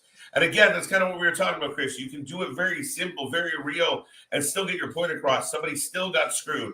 The heel still got to raise his hand and laugh, and the fans are still pissed off. And it didn't take a whole lot to pull it off. Oh, what the hell is on her face? Bud, it's her poker visor that someone knocked it down on her. It is the dumbest looking thing I've ever seen. It's a rough go, to be honest. So do you guys think Paige will even come back, or is it because I keep hearing that she was cleared to wrestle by doctors, the WWE medical staff, or is this bull? Again, I think it was all around Rumble, where all of a sudden you hear all these whispery rumors and you don't really know what to think. Yeah, she's posted like workout videos and stuff like where she's gotten back to her like a wrestling kind of training, but I don't know with the way her certain health issues are. I don't know if they would ever let her do that. Now maybe elsewhere at some point, but I don't know if she'd ever come back full time. When do you guys predict that Becky starts turning into a tweener permanently instead of a pure baby face or heel? That's a tough one, Chris. She's doing good as a heel now, so it's kind of hard. Like with Roman, like we were saying earlier, like Roman, you can kind of start hearing the cheers coming in. I don't think she's there yet. Yeah, I don't know. That's a tough one to call because how she hasn't been back that long. Like she's been back a while, but like she's an automatic. I don't know. That's a hard one to call. I really don't. That could go on for a while. The way she's portraying herself right now, and the fact that I think she's going to win at Mania doesn't make me think it's going to change anytime soon. Oh. Yeah, I didn't know how I was going to feel. I didn't know if it was his best decision to bring Becky back as a heel right out of the gate. I thought it was a bad choice. Thought it was a risky choice. Becky coming back as a babyface would have been over as hell. The fans would have been right behind it. They would have definitely popped. Not that they didn't pop anyway, but the heel move was a bit of a risk. I wasn't crazy about the idea, but I think she's been outstanding as a heel. And I think she's smarmy. I think she's annoying. She dresses like her husband. There's a whole bunch of things you don't like about Becky Lynch right now, but she's still a badass. She still says, this is my belt. I'll kick your ass any day of the week. So she didn't lose the hardness of the Irish laugh, but she's arrogant and annoying, so you can't really do shit about it. No, that's the worst type of bully, right? Like the one that you're stuck because you can't do shit. You're like, man, I want to beat the hell out of her. Well, they're slapped. Yeah. Yeah, you're getting slapped and made fun of at the same time. Yeah, right.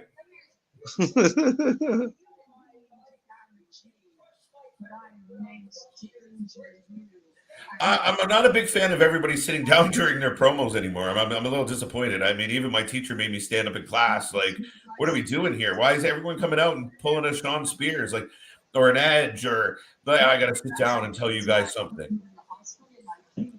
Yeah, I don't know. Edge, a new trend. Well, then do an interview. Do like a backstage thing where you're sitting down and the British guys asking you. You're in the locker room, right?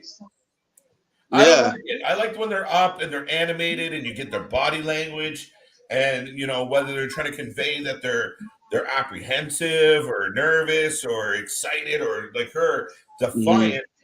I think she sells it more if she's stomping and moving and there's motion, but that's just how my brain works. Oh, some cheers. But she's just, yeah. No, I agree completely with that. No, she's so into this character right now, though. It's gonna be interesting, Nick. That's for sure. Man, I'm sucking bad at this tonight. I like it. Just means we got lots to talk about. We got that one. Here we go. We got that one. We CJ got that one. CJ, you are. We talked about this. Wow.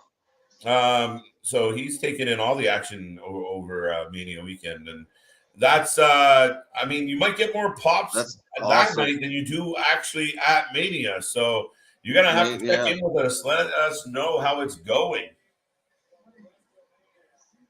Yeah, that's cool. To be any kind of part of that weekend would be that's something hopefully to scratch off very soon. Get in the car and that'd be very cool. Let's go. Jarrett versus Cardone NWA title. That's why last night was a DQ. Yes, it's eventually going to lead somewhere down that way. And well, when we still have the angle, now we might find out more on Impact on Thursday. Remember, folks, we are here on Thursday to do an Impact watch along as well. And we'll see if there's any fallout between Chelsea Green and Mickie James, where they had been building everybody up for so long. So, I mean, you kind of had that moment. Oh, I didn't do it. We're getting a Pat McAfee. Why would you do that? And Austin Theory replay. I feel Mania is going to be pretty bleak this year. That seems to be the overall sentiment. The good news for the WWE is if everybody thinks this show is going to be kind of underwhelming and 2 nights and too long and too much bullshit and not enough steak to the sizzle, as I keep repeating, I might sound like a broken record on that one. But if you have all of that lined up and dialed in, people aren't expecting much. You can definitely overachieve very easy this year. Not a lot of people are expecting anything other than a bleak show. So if you want to take a second, step back, plan it out, and really deliver, really try and give your fans something to talk about. The bar is really low right now. This is a good chance to just overachieve, give us some good quality content, good matches. We'll see where it goes. Some of it's, all kind of thrown together in a little hodgepodge. But at the end of the day, it's got a chance. It really has a chance to overachieve because nobody's really thinking anything good. Not anything. There's a couple moments, but right now it's not looking good. I keep on hearing that the possibility of Asuka as a trainer for a possible PC in Japan. Still think they're planning. I don't know, Anthony. It's quite possible. I haven't heard anything on that front, so keep me posted. Did you guys hear the rumor that Wrestlemania main event will be Kevin and Stone Cold instead of Charlotte and Rousey? We were talking about that, CJ. That's crazy. And I could see it happening. I could 100% see it happening. They're all sitting down. And again, you know how the machine with the WWE works now. It's very possible that will close. Yeah, we bumped down Rousey just out of fear. Nobody's going to draw more than Austin. They understand that. So, yeah, it doesn't surprise me. It's just a weird thing to kind of main event anything. Like it's just a segment. I get it's Austin. I don't want to disparage Austin, but we've seen Austin come back before. You don't really take other spots away. So that's a tough debate. And if that rumor is true, that'll be interesting. We will have to wait for that. But have you ever seen Elton John when you're such a big star? You need bigger sun. Oh, bring it back up to Anthony. It's crazy when I hear Becky do promos. Sometimes the angrier she gets and the thicker her Irish gets. You can hear the bleeding through the promos. Yeah, absolutely. And that's why you like Becky. Again, she was just sitting there, but very compelling. You believe what she says. It doesn't sound scripted, even if it is. It doesn't sound that way. The angrier it gets, the longer the promo goes, the further she digs in, and it's believable. And that Irish fire starts coming out. Whether she's a babyface or heel, she's strong. She conveys a strong message. And again, as the heel, she's arrogant. She's sarcastic. But she's still the man. She'll still kick your ass. And Belair is going to have to do a lot. I sadly think there's a really good chance that Belair is going to win this match. I know Chris just mentioned before he stepped away that she's going to stay the champion, but I don't know. The WWE is a big fan of Belair, so we'll wait and see. But I don't know. I'm not even overly looking forward to that match. I don't know about the fans out there, but I will remind everybody we are the Wrestling for Life Network. I'm KJ. Chris just stepped away. LJ is off tonight. Will is off tonight, but the fam is all here. We're always kicking around. We're here 7 days a week. We don't stop. We were on live for about 16 hours this weekend, having a great time. The fam is just giving you guys all the content we can get to you. We're here all week long. If you haven't done it yet, like, subscribe, tell your friends, tell your neighbors, tell anybody you see. The Wrestling for Life Network is here. And we are rolling along, and we are bringing you guys the best wrestling content on YouTube.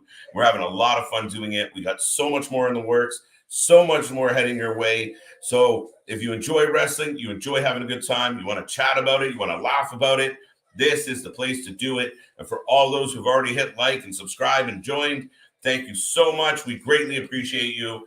It means a lot. And as people know, we're just grinding our way back up to the top. So thank you again for being here. And we're a big chunk. We're about an hour and 40, we're about an hour and a half. So halfway through Monday Night Raw. Seth Rollins is running around in a bit of a goose chase. Now he's going to fight AJ Styles. We didn't really see that coming. Still no Veer Mahan. What else is happening? Becky and, we're setting up Becky and Belair. We got a bit of a monologue promo. Not bad. What's Nick got? I literally just discovered you guys on Instagram like 30 minutes ago, and you've already got a subscriber in me. Glad to be here. Nick, thank you. We greatly appreciate it. Doing our best to promote and let people know what we're doing. We're having a lot of fun. And like I said, there is 4 members of the team. We're always looking to add to the team and grow, but we're a family and we're all about community. And it's just nice to connect to other wrestling fans of other wrestling communities and combined and work for, kind of hang out and just have a place where people can just chat about it and have a good time. And like I said, we built one channel. We're starting from scratch now as the fam, and we're all together. We launched Wrestling for Life Network less than a month ago, and we're having so much fun doing this. We're putting it all together step by step. We got so much more coming your way, guys. So, Nick, I appreciate it. I appreciate the love. And we celebrate all our subscribers here. And sorry to interrupt this little promo that I'm on, but Veer Mahan is... No, you're doing well. Keep going. Man, I need a drink. No, you're not allowed. Keep going. No, I had a little mishap with my drink, so that was why I stepped out rather quickly. My right knee is a little sticky from the pop I was drinking. They gave us a date. The biggest pop you're going to get all night long. The biggest pop you're going to get all night long. Wait, for Veer, they gave a date? I was. That's the Monday after? Yeah, because what's I said they're just going to have. They're going to have like one of those wheels that with like the arm sticking out, and it's just like next, go. Like, welcome back. Nice to see you. Welcome back. High five. How's the family? Get going. Right? Like, buddy, how do you build around the night after the biggest event of the year? Does that not seem... Well, in all fairness... I wish I could curse and swear more freely at times like this. But, I'm going to try and mind my P's and Q's. It happens. But, man, it is just... It happens. It's insane to me. Like, what are we doing? You literally have Mania having trouble selling tickets. We're trying to piece it all together. And again, another example. You've been giving us 44 weeks of Veer Mahan promos or vignettes and little teasers.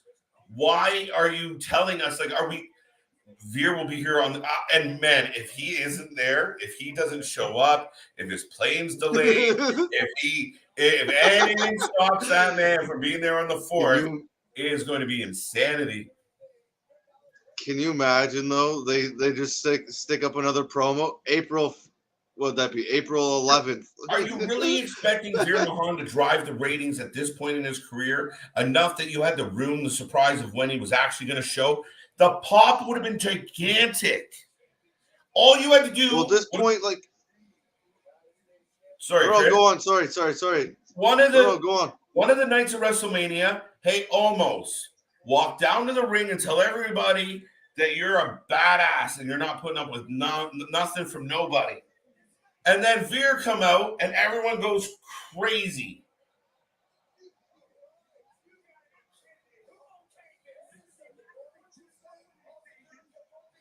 I think he's the guest referee, that is well written. But no, 100% agreed. Why ruin the surprise? I've been saying that for like this whole lead up to WrestleMania. Oh, guest announcer. Yeah. Whatever. That's okay. I'm gonna say there's a ref in the ring, bro. Oh. Yeah, I guess it makes it. Well, sometimes you see the ref take off their shirt and hand it over. Oh, well, I don't think we were going to see that this time. I don't think we were going to see it this time. I realized that after I said it. Bigger sunglasses. Chris, Elton John. That was our mother's one of her favorites. That's the tangent you went with that. Yeah. Note? Okay. Hi, Mom. Yeah. No, that's. I know who Elton John is. All right. Anyway, sometimes it's too big. Pardon? Just read. Just keep going. It's crazy when you hear Becky do promos sometimes. The anger gets, she gets a sticker. I read that one already, man. Got me all sidetracked. I literally just discovered you guys. I read that one too. I was just hoping there were new ones there. Thank you, Nick. Thank you, Nick. Means a lot. Hey. We're just here having some fun, goofing off. Hopefully, giving you guys some good content and there's a lot of fun. There's a lot of reaction shows, but I'm telling you, we are just off the cuff. We are having a good time. And again, when the team's all together and we're rolling, you never know what's going to happen. You never know what opinions are going to be on the screen. It's honestly like the Rubik's Cube of opinions and of viewpoints. And you never know where we're going to come at it from. So, Chris, to your point, I mean, it really is kind of a fun time. And then you never know when we're going to have a botch. I'm a big fan. I'm trying to collect all these botches for a reel later, but we'll get to there. But that being said, we are back on commercial. And how are we feeling about Raw heading into almost the third hour? You just gave me an idea. Uh-oh. It's actually been, I think it's been better than the last few weeks. There's still some nonsensical stuff, but it's been a little better. Yeah, absolutely. Calm down. It is good to see you. And I think that's good advice for me right now. I'm kind of amped. What do you think? What are you looking forward to so far that's been announced? Just out of spite, I want to say Charlotte Ronda. That's not right. Probably. Oh, there's probably two, but if I had to pick one, it'd be AJ Edge. I think they're gonna tear the house down. Right? Yeah, and just classic. I don't think there's been any gimmicks added to the match yet. I could be wrong. I don't think so though. So if it's just a straight up match between two of them, I think they're gonna tear the house down. Yeah, no. Brock Roman's a close second. Sorry, close second with Brock Roman. Yeah, I mean, as much as Anthony said, it's looking like a bleak WrestleMania this year. I think the problem is you got 10. You got two nights because Brock and Roman. I'm interested to see how the story plays out. I'm interested to see how it all unfolds with all of these people. But Ronnie's on to something. You're again. Pretty good. You're pretty good with secrets. I don't know if I want to hear it. But I'm actually looking forward to Sami Zayn and Johnny Knoxville, and I know people are going to hate on that one, but I just want to see what kind of shit show it is. I want to see the absolute cluster. Wow. No, I just want to see it like a train wreck. That is just something I never thought would come out of your I never thought I would hear that. No, I'm good with it. I'm good with a gimmick match. I'm good with a theatrical match. I'm not No, good I don't. Yeah. with a gimmick match for the IC belt at Mania. I think that's a travesty. They took the belt away from them. Now go and have fun. They're going to beat the shit out of each other. There's going to be I don't know what they're going to do, but if they try and do a straight up match, it's stupid. That's why it's anything goes. There's going to be mouse traps. There's going to be booby traps. You know, Sammy's going to come out. Cannonball, probably. Imagine this. Sammy comes out to his music and a big hand smacks him in the face, right? Like, let's do it. Let's do it. If we're going to bring Johnny, let's just do it. Johnny's finisher is he gets shot out of a cannon at Sammy. Right? Like, I mean, that's what I want to see. You went no holds barred. Man, they could have done an off-site match, right? Like I said, show up at like the wherever and put Sammy through torture. But I mean, I'm not, oh my God, I can't wait for this match, but I am looking forward to seeing the carnage that does come from it. But to be honest, from a wrestling standpoint, Edge AJ has to be obviously a dream match. If they do it right, they are trying to build it right, but the writers keep trying to screw it up. I don't know. Oh, Ronnie. Now this is for the belt, right? Chris? What? Sorry, is this for the belt? It looked like I was reading the comment. Yeah, I know. Is it for the belt? I don't recall, but it would surprise me. It looked like it was, but I wasn't paying attention because we were talking to the folks. What surprises me is that we're 2 Raws out of Mania, and it feels like the pre-Survivor Series slump. That's it. See if Cody stops in. Nick, I completely agree. And I mean, I was really disappointed and really critical when we were doing the shows around Survivor Series, and we were like, this is insane. Like, nobody cares. They're talking about, they're talking about Crown Jewel more than talking about anything else. It was just a really weird build-up. Oh, 2. My heart stopped. Is Finn going to get rolled up? Oh, my God. I mean, that's what we're saying about Cody, Chris. Like, if you wait till the go-home show to bring Cody out, you're not burning a lot. And again, you're expecting all the casual fans to right away get who Cody is. We're going to be like, oh my God, it's Cody. But a lot of the people in that arena are going to be like, who's the blonde guy? So they need that build-up. And a lot of this is just, again, they're scrambled. They got everything kind of mixed together, so you're not really buying into stuff. Ooh. No, to your point there, like, it's the same kind of idea I was saying about Austin, and you'd like to see some hell raise, something happen, and not just quickly one little segment before the Mania show, right? Like, you kind of want to see some kind of interaction. They don't have to touch, they don't have to fight, but just something where they show up at least and like let you know they're part of it or that something's going on. And mine has kind of stopped working.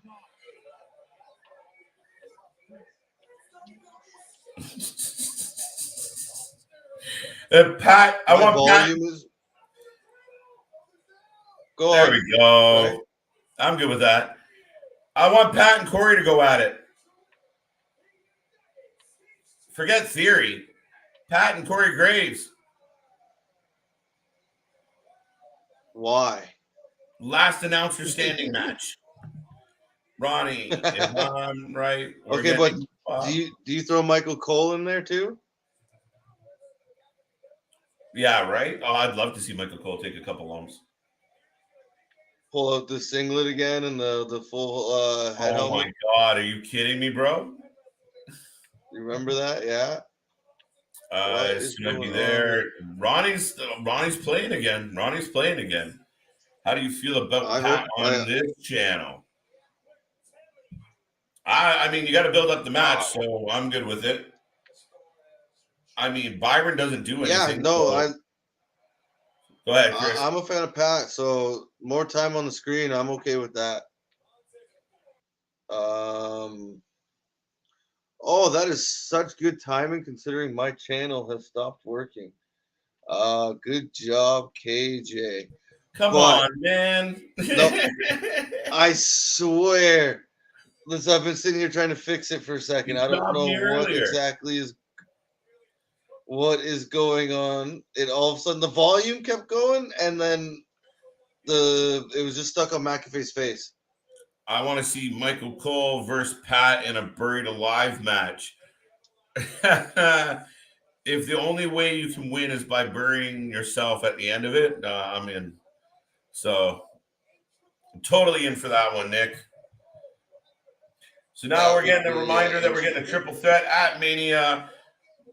You know, the Alpha Academy, Arcade Bro, and the Street Profits. I feel like we've got a lot of these guys all mixed together for a while. So hopefully Mania is the end of this and we can bring in a tag team to compete. Please.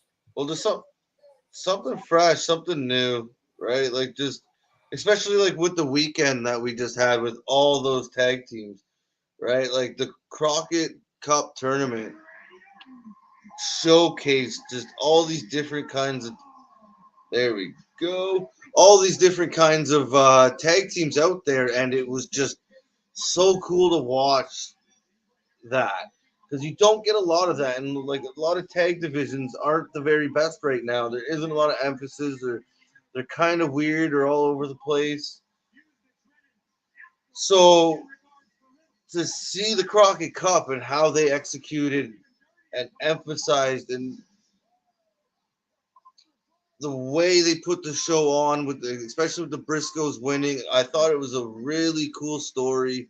It was a really cool way to put it on.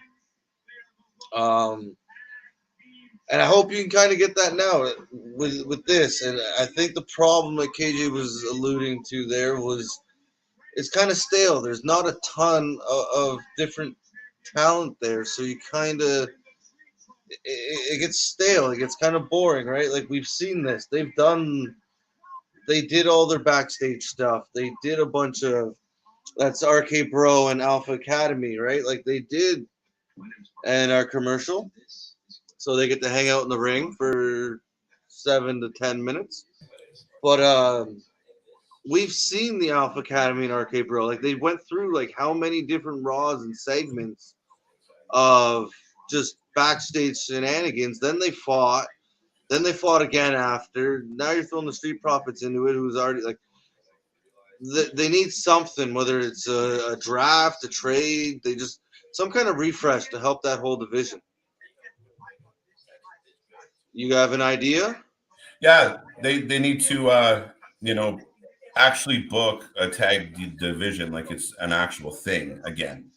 They got to go back to actually making it matter. Like there was a structure to it, and they had their own rivalries and the group of guys that you had the Demolitions and the Legion of Two and the Barbarians and the Tower of Power and all these different teams, natural disasters, and that's what they were, and they were within their own little box, and they had their own time, and it made sense. And so just like makeshift teams.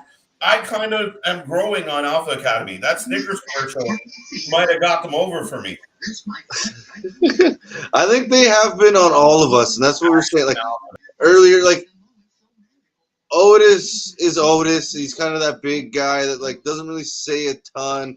He has his moments, but I think right now, like you have to give a lot of the credit to getting them over to Gable, just because of how much he's on the mic, how much interaction he does have with the fans.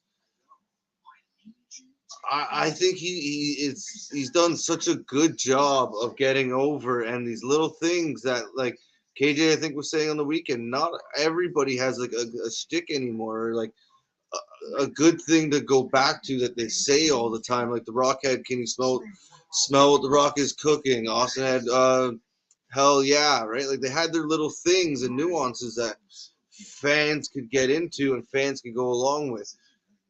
Gable's kind of found that, and it really seems like he's coming into his own, and it's cool to see because he is an athletic dude. So to see him putting it all together, do I ever see him in the world title picture? No, but he could be really good. Like IC title, US title, yeah, I could see him there. Tag team, he's already been there. But I think at this point, for even the tag team division to keep going, like, and to make you any kind of interested, you have to refresh. Sorry, I keep looking away because I keep seeing Ronda Rousey on the TV, and then I realize she's guest starring in a show. That's pretty cool. I guess that's good timing with Mania coming around. Um, whose whose thighs are better, Trish Stratus or Charlotte? This is a serious question. And then we get WWE is actually a kids show. That's funny. Uh-oh, some ears pricked up. So some extra eyes in the room at the moment. I would have to go with Trish Stratus, the good old Canadian girl from not too far down the road. She does her yoga. She's in great shape even after having all the kids. And back then you got to see a little bit more than you do nowadays. So no, I don't know. I was always a big fan of Trish Stratus. If we were talking, yeah, quickly, we got Randy Orton and RK Bro. No, Trish Stratus was always good. And if we were talking like better champion or who's had the better career, I'd probably say Charlotte. But they were both Hall of Famers, that's for real. Yeah, I bet you can. That was painful, and I should have probably just skipped it. Thank you, KJ, for pulling it up 3 different times. Yeah, let's do it one more time. I would still choose Trish. Oh, and then to my point here, we got Chad Gable and Otis coming out right at the moment. Chad Gable's on that microphone. The crowd is hating him. Bro. Yeah, thank you. I picked a good time not to be on screen. Anyway, I like Gable's thrown on me. You're right. You're selling it. And you know what? The whole shush thing works. And I said it, and you actually called it out when I stepped away there for a second. That whole, like, not enough guys have shticks, like solid shticks. Like, this is my gimmick. This is what I'm going to throw at you. And you want the fans to hate it, right? But it's kind of comical. And like I said earlier, if you guys haven't seen it yet, the Alpha Academy Snicker commercial is hilarious. And if they did more interactions like that during the show, they stay good. You heard it loud and clear. No, that's yes, cool things like that. Like, and that was, I thought it was a backstage promo, and all of a sudden they threw a Snickers bar up because they had me. It was a really cool commercial, and they should do, even if it's they just keep doing that, I'd be pretty happy. But yeah, it'd be cool to kind of bring that into the show a little more often. You know, it was funny as hell, man. Thank you. Where's Willie when we need him? Yeah, where's Will? Thank you. I can't do it the way he does. He does it perfect. No, I was about to say he does it way better. Way better. But again, we're getting Gable and Otis versus RK Bro again. And we're leading towards Mania. Like, it's like build the story without the 800th match of this rivalry. You look like Jay Station. I don't know what that means. I don't know if that's good. Google that. I don't know if that's good or not, and I'm afraid to Google that. Oh, So my phone's drying, actually. So yeah, we're starting this match off. Orton and Tandem. There we go. Teamwork. Right, like, isn't that kind of the? Oh, so somebody knows who it is, but there's two of you, but I am in the dark on that one. But isn't it kind of sad how you can, like, if you go back, you can go click on a Raw from, say, 3 weeks ago. Say you missed the show and you want to catch up. I'm not saying it, like, there's certain times, there's certain matches where you could probably almost click, like, to very close to, like, this time, you'd probably see the same exact match that is on this week. This falls into the careful what you wish for category. I believe so. Because yep, we got that big kick by Orton on be careful what you forth, a little flip up. Jay Station is Jeff Hardy's stoner friend. Yeah. Okay, so that doesn't sound too bad. Hold on.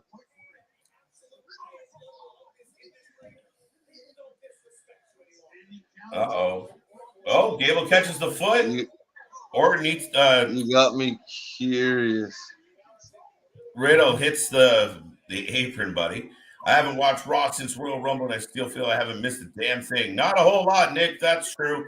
A lot of confusion. We got some Brock and Roman mixed into Raw for as of late, so that's been pretty good. But Raw's been kind of all over the place. So, I mean, we do the power rankings here at the Wrestling for Life Network every week, and they fluctuated between 3 and 6 out of 6. So we do the rankings for the main shows based on the fan votes of the watch parties and our own opinion. And Raw is really, Raw, SmackDown, they tend to be at the bottom of the chart just because of, even when they do good things, like this show hasn't been bad, Chris. Like the momentum of this show and the fact that we're at the 205 mark and I'm feeling as energized as I do on a Monday, not bad. Not bad. I'm still curious about Cody. I'm still curious about some other things. Not terrible.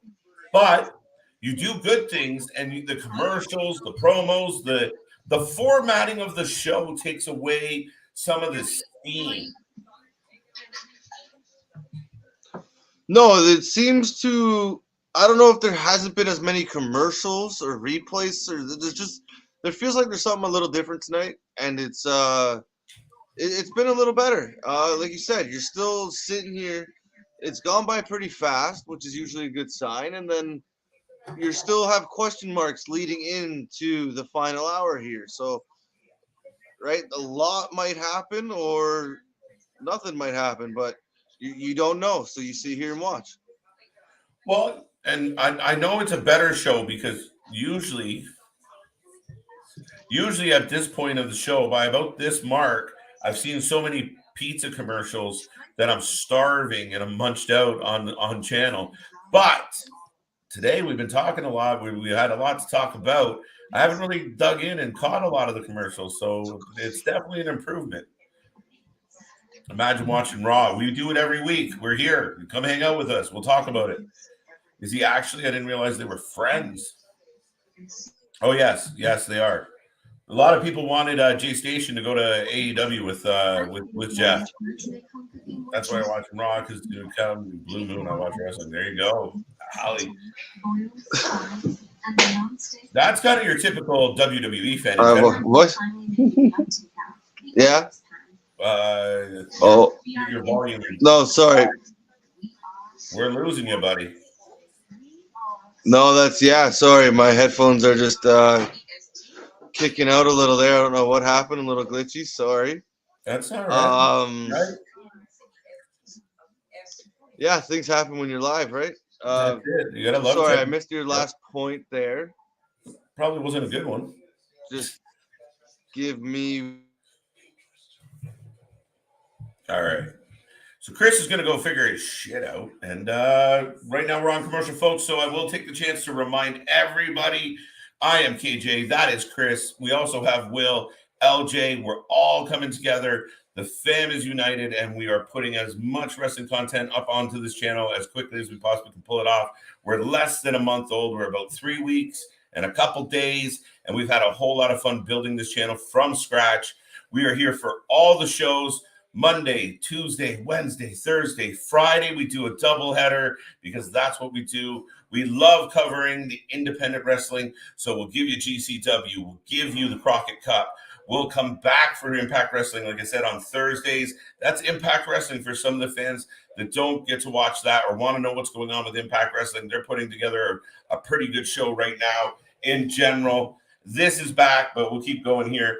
We're here all week long. We have a podcast coming your way, Wrestlemania weekend. We're going to kick that one off. Let's Rumble, where we take the hot topics and we debate them. We go back and forth. We're going to invite fans out there. If you want to be a part of the podcast, you can come on and argue with us a little bit, chit chat, and have a good old time. So we will get to that in the coming weeks. We have breaking news with LJ, Lara, Joe. She comes every day with some news. She'll give you this day in history.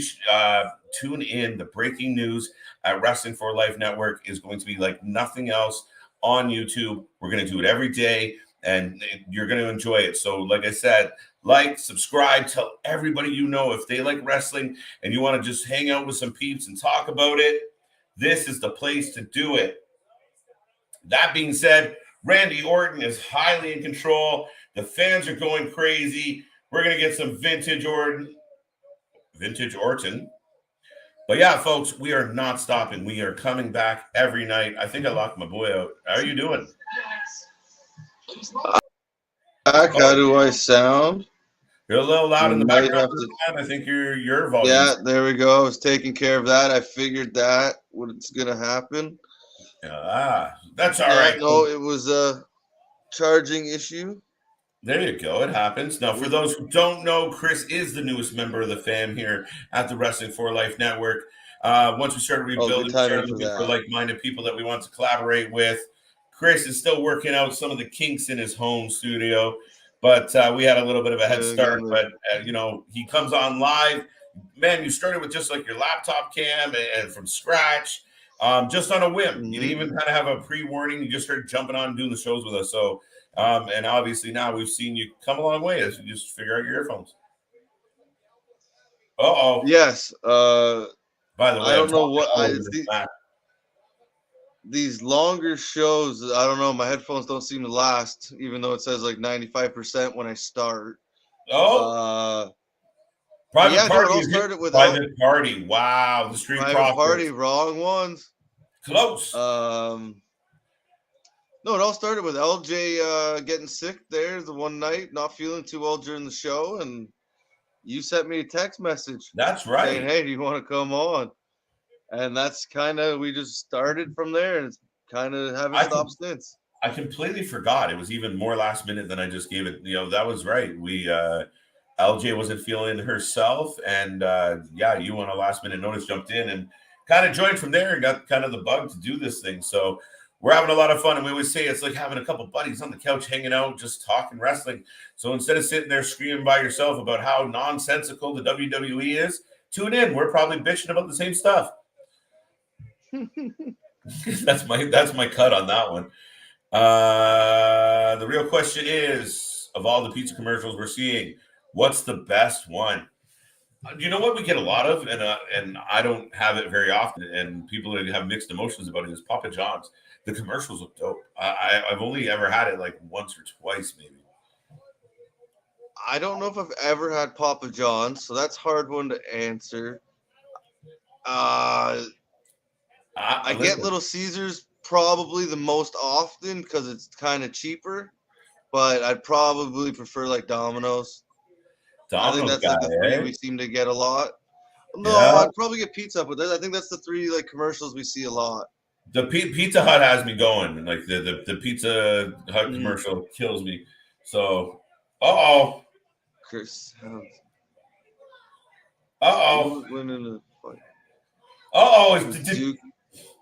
We got a couples quarrel. This is going to be on the pre-show for night one, WrestleMania. Hey! Get pinner! Man, I wanted R-Truth to get his belt back. Uh-oh. She's crazy. She just yelled in his face. Oh, now it's coming to the ring. What's the point of showing us all that bullshit then? Oh, you almost dropped the F-bomb just on that nonsense. Yeah, it's silly shit. Period. Oh, now we got every time we bring up food on the chat is the best part because everybody comes alive. Everyone's quiet, chiming in a little. You bring up the food and everyone's got an opinion. Papa John's, Little Caesars, Domino's. Yeah, pizza's pizza. I have a friend that, correlates a couple things, but his thought and his philosophy has always been that even bad pizza is still pizza. It's still pretty good. So there's a comparison. Oh, I've eaten pizza but I won't go there. Oh, I've eaten pizza from some places where like it's no name, or you look up and it's like, I don't know if I should eat this, but it's still pizza. And I'm like, how bad can they really mess it up? Right? I mean, sometimes you're like, oh, it's a little dry or, whatever, but it's still pizza. I mean, Nick, Nick's my kind of guy. I knew when Nick popped up, we were going to click. So, yeah. That's right up our alley right there. You can get me on that stuffed crust any day of the week. I'm good with that. You know what? I dig the box, the little tower that Pizza Hut sends. You get like a pizza in one tray, then you get like your garlic fingers in another tray, and then at the bottom there's like a cookie. Oh yeah, the little giant, dresser. The dresser of fatness. That was our pay-per-view box. That was like our pay-per-view box at one point. Like it just we were getting Pizza Hut and we were getting all because it had enough for like everybody, and there was usually some left over somehow. And you're like, holy, how are we still full? You're full of shit. Papa John's is great commercials, but the pizza is trash. See, I know a lot of Americans in particular, just like listening to shows and that Papa John's gets bagged on quite a bit. So I don't know. I don't have enough experience with it, but I'll take some Pizza Hut for sure. I like Little Caesars though. Remember, we used to work at the store, and like if we had to stay late, we just go out and you get 8 hot and readies. $40. You're laughing. No, that's what I said. I probably get that the most because it's like right up the street from my house, and it's just it's quick, it's easy, it's cheap, and it's pizza, so you can't go wrong. And they've thrown some cool twists in there. Start the online order, please, Nick. That's hilarious. Stupendous. Where's my online there order? We go. Stupendous Wrestlemania with some stupendous pizza. Listen, at least I would like a stupendous dinner.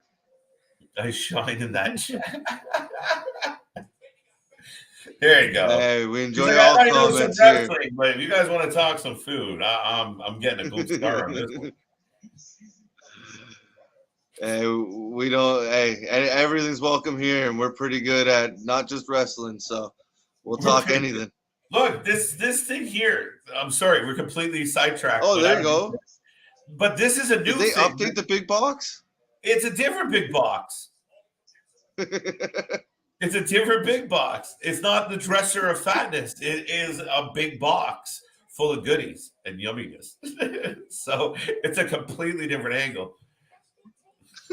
No, I mean, again, like you said, it's everything you can want. I mean, I'm so excited right now. Anyway, we're on another commercial. Yes. So it's a good chance to remind everybody we will be back tomorrow, probably talking about food again. And we got NXT 2.0. We'll have a watch party for that. And then, of course, one of the big nights of the week, the number one show ranked by the fans for 3 weeks in a row. Dynamite has been taking top spot. So tune in for AEW Dynamite on Wednesday, Impact Thursday, doubleheader Friday where we go SmackDown and Rampage. We do ignore NXT Level Up because everybody should. And then we're back on the weekend for more action. We'll have the pay-per-views. We'll have our weekly rankings. We have our Walk Down Memory Lane series.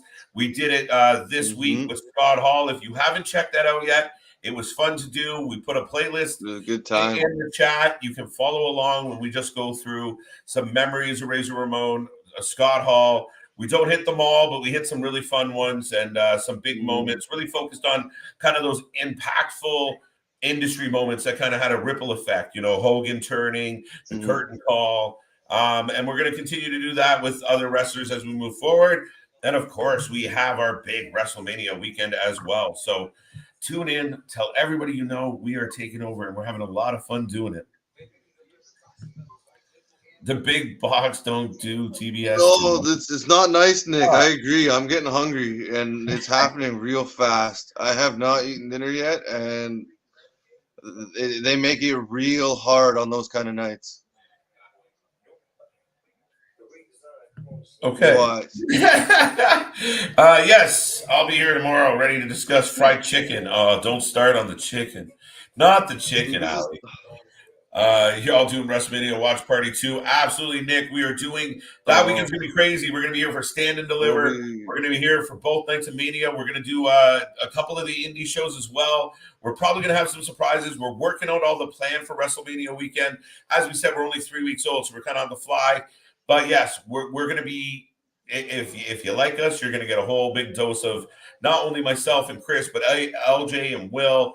And we're going to be here all weekend long, WrestleMania weekend. Even the night before, we'll be covering SmackDown, the Hall of Fame, and then everything else is popping off as well. We're covering it all. And like I said, we're soon to be coming out with breaking news every day. And if you like wrestling, this is a place to be. This is an interesting twist if he gets involved in WrestleMania. And that's for the fans who don't know why I just changed topics like I saw a squirrel. They're giving us a Gable Stevenson reminder, and he could make an appearance. That kind of answers the next question. When was the last time WWE signed a talent to the main roster? Ding. That's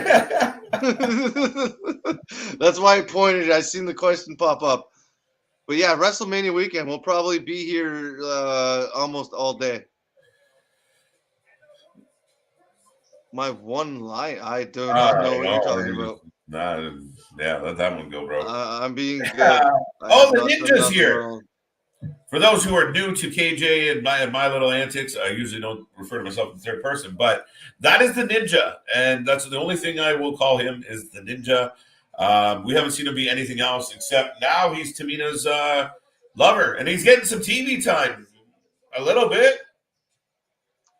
I was a fan of when Akira came in. I really was, especially in the ring, and the fans were getting behind him, especially because like he had that kind of Japanese style still, where like when they hit, they scream, and you could hear, and he was just loud, and he just for no reason sometimes, but like it was kind of funny, and he put on some decent matches. He'd give you some big moves, and no, he was good when they signed him. He was good. To have him at 205, he was good. I mean, and he was over, and like you said, he's got good facials and.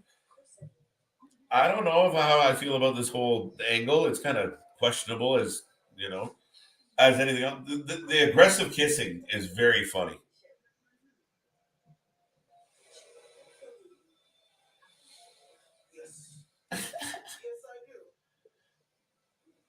But I don't know. Hopefully this leads to at least something. Like maybe somehow out of this, Tamina goes back, like can get like some kind of badass push again, but you really look at how we're starting this match. Look at what they're about to do. Look at what they're about to do. Oh no. Okay. So when everyone said, wow, we thought you guys Ninja's gotta go up. Ninja's gotta go up. Okay, they made me laugh. I guess that kind of worked, but like anybody got a beach ball? Jesus. Seriously? No, that made me laugh. Because Tozawa went to do it, and then he went over to the ropes, and that was kind of funny. As a short guy, I get it. Now, ouch. Oh, I think you're a second ahead of me. Ouch. All right, they got me chuckling quite a bit. That's not fair. I can't badmouth them. But you literally, when everyone thought they were bringing back the hardcore belt, and everyone's like, oh man, they totally screwed it up with this really shitty thing. And then R-Truth ran around with it and made it kind of funny for a while. Yeah. Sorry, I got completely sidetracked at the fact they did the win of the match during picture-in-picture, like during the replay. So when it was a little box is when the pin happened. Whoopsie. Oh, is that what happened? Yeah, Okay, yeah. they were Because I just showing a heard the replay bell. of the nut I shot. was. Oh, okay. No, quick little just squash match. Get it over. Time filler. That's all this is. But I'll give them the credit. They made me chuckle a few times. So. Oh, here he goes. And even then, like, look, like Tozawa, give him credit. He's still trying. He's still.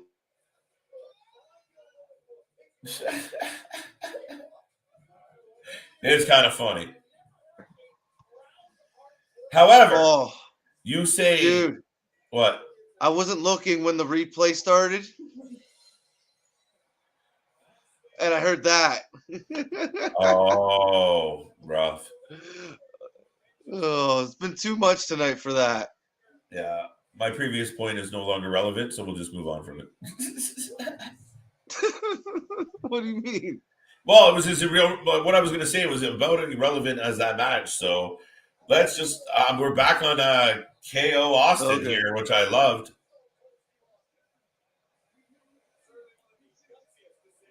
Yeah, Graves says it well, eh? It's definitely a gutsy decision. Uh-huh. So we got 35 minutes around there left. Yeah, just what about. do you like? I don't see Austin at this point. Do you? It has to be Cody at some point. No, I don't see Austin. Yeah, I don't think he's leaving his state anytime soon. Like I think KO's done, but it's actually been a few minutes. Like we haven't seen Seth in a while. Yeah, we're going through a couple more segments. This 3rd hour lull that we get every week, where like all that energy we had, I'm like, oh man, they're getting to me. Well, because now they're replaying things. Like, show us this next week. Yeah, well, we just sort of saw this. We watched it. Like, I get not everybody was there, but they've already showed like multiple replays of this. Yeah, I'm convinced it's because Vince can't remember. Hey, put another replay on so I can remember what we're doing here. I don't know what's happening. It's constant. It is just time filling. One week from Saturday live. So night 1 main event. Now it doesn't say that, but it says night 1. Night 1 main event. Has to be, right? Imagine. It would not make sense. Comes out first? I don't think you're opening the show with Austin because then people turn it right off. If you open the show with Austin, you risk people being like, "Saw him, bye." Peace. Yeah, we saw who we wanted. We're going home. Right. And if you're tuning in to catch Austin and you get Austin and, okay, you stick around in the next match and say Becky and Belair and you're not quite as familiar with them, do you stay? Oh, what the hell is this? Probably you not. Might. They better come up with a plan B on that one. But I really do think it's Saturday night's main event, which is an interesting time. How can this company be more profitable now than ever and still have a shit figured out? Commercial. Yeah, I think this is the ultimate, like this commercial is like the era. life question when it comes to wrestling fans. The commercial era. Well, it's they found so many different avenues and so many different ways to print money.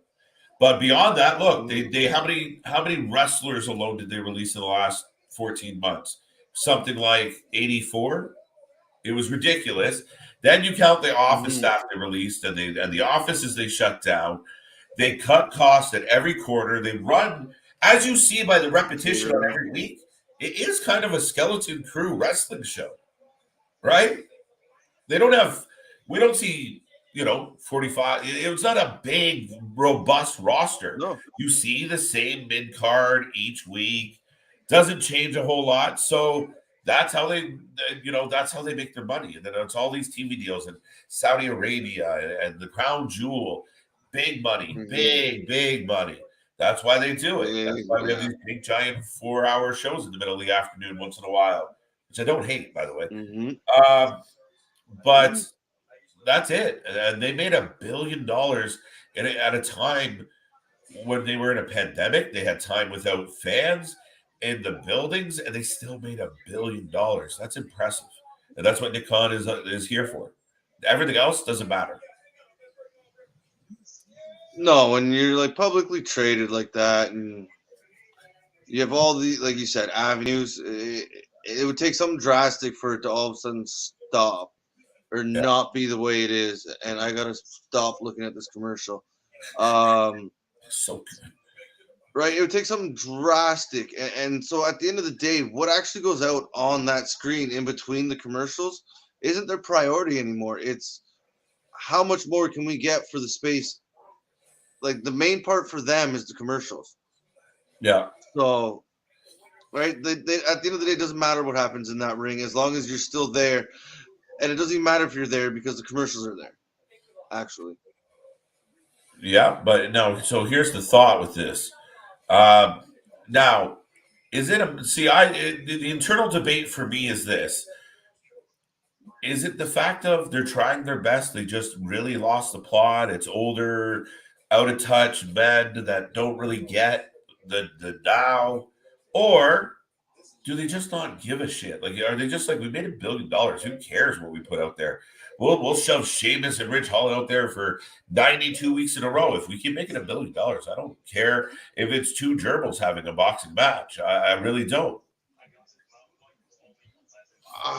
they might care, like, yeah, because they're still like they want to see the ratings, right? But at the same time, So you I think just it's don't more of think they a care. I probably like I think they like. Oh, that's so hard.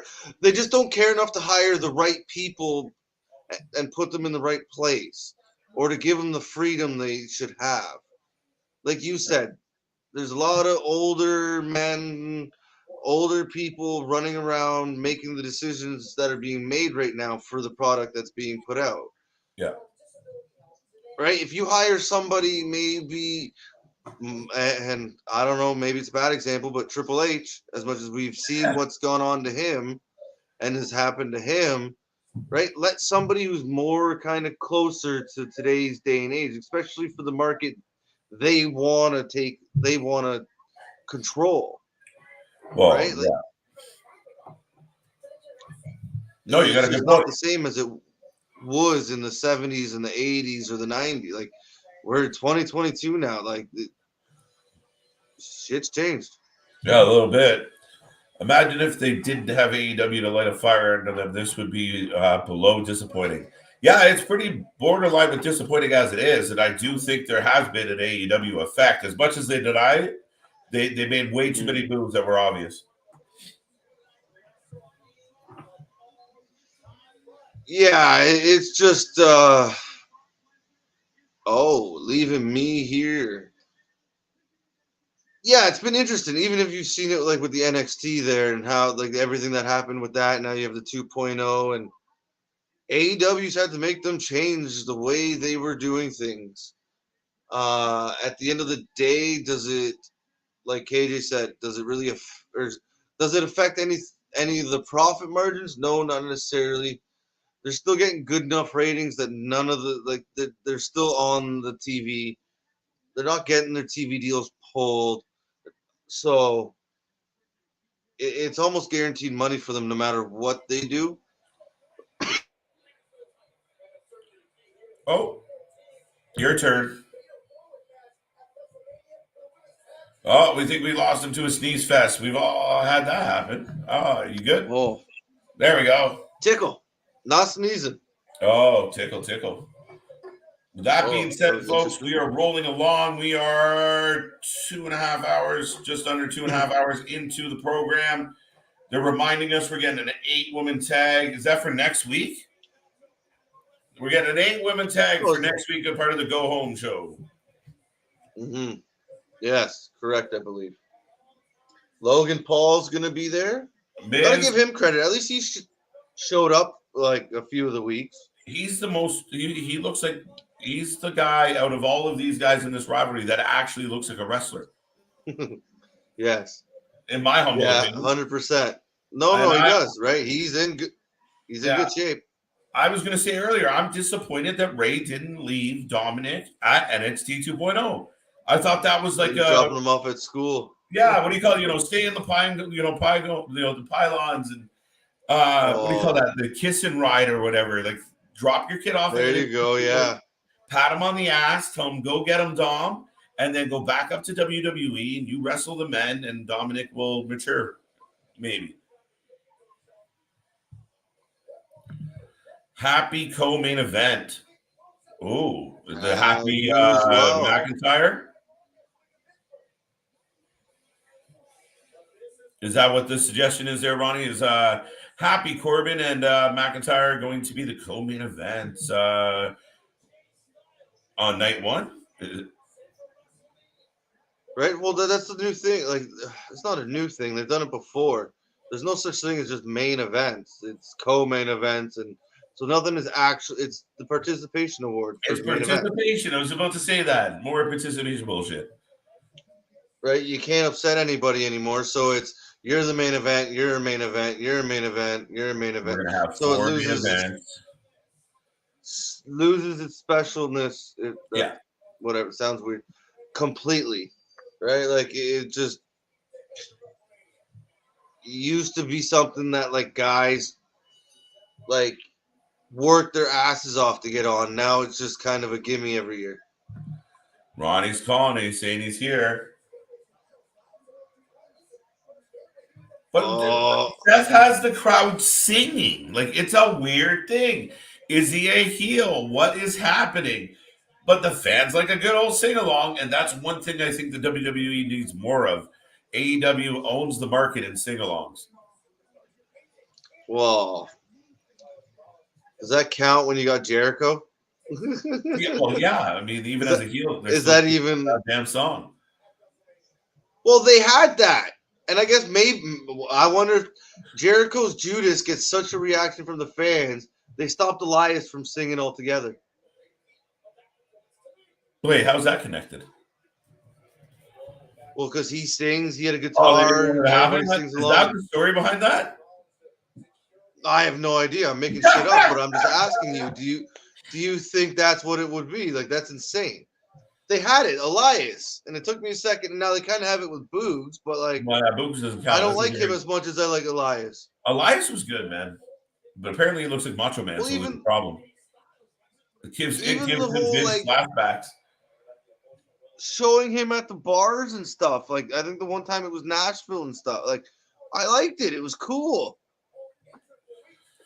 Nick's hoping Ronnie is on point. I mean, it's going to be interesting, Chris. And I said, I will not believe it till I see it. I'm such a doubter on this one.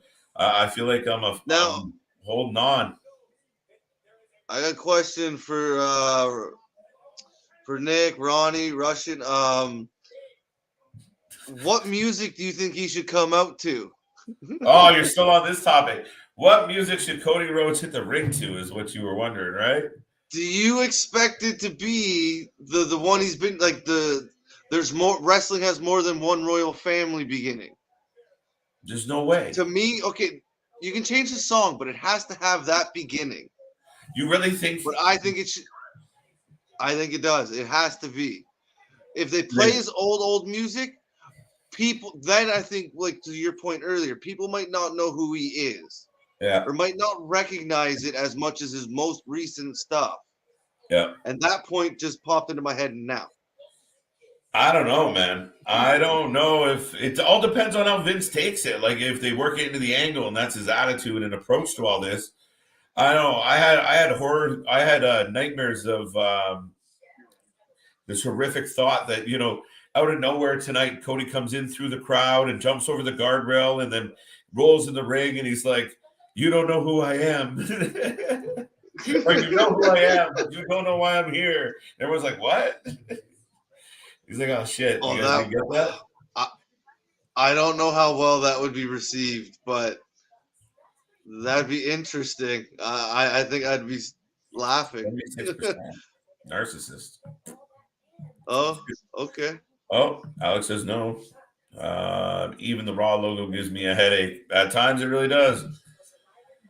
Woohoo! He only smoke and mirrors, then he goes into AEW theme. Yeah, right? Can you imagine? Now, yeah, and the next point coming up, like I don't know, like how the rights are all like. I don't know Yeah, if exactly. AEW owns it, but he used it before. Like at least that, like especially the beginning part. Like he used that Ring of Honor, TNA, or Impact. So I'm guessing it's probably under his control. I hope so, Maybe because a like I lot of. said, he has to come out with that shit. He has to come out with that music. I don't think the question is, does he want to do it? I think it really will come down to, will Vince, will the WWE be okay with it? No, you played it on the other show. Oh no, by the way, wait till Cody comes out and they let everybody know his new name is Philip. Because they're gonna Oh, change his name, right? Right? And his I would die. he's You can have he's a match never with met, Butch. right? Yeah, just Philip, who I don't even know where to go with that, but yeah, just something crazy that makes no sense with no lineage, no Right, nothing. nothing. This Just upstart Seymour, you're like, what? this blue chipper prospect. That's too funny. Yeah, then I could see them changing it, but I hope it's not. I I just don't think know the if they're place gonna will get blow that up. whole slap in the face played. I mean, unless it's part of the angle.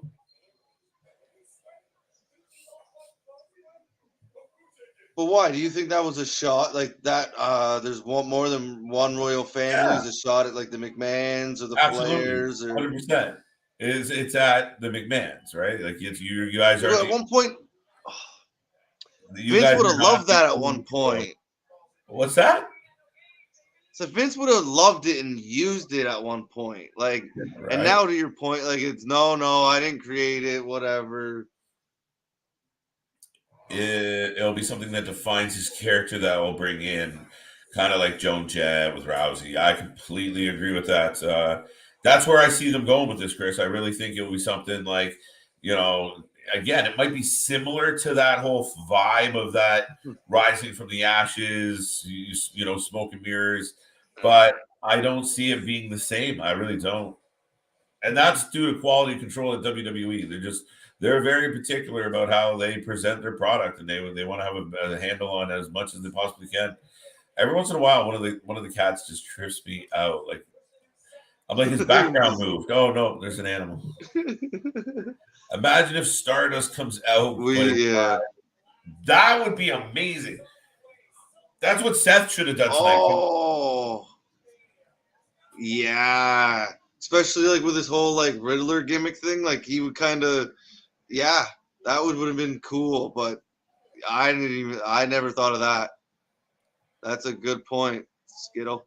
But there has to be something to this, right? I mean, or is it just toying with the fans more? Is it more yarn for the cats to play with, so to speak? See what I did there? I liked it. Yeah.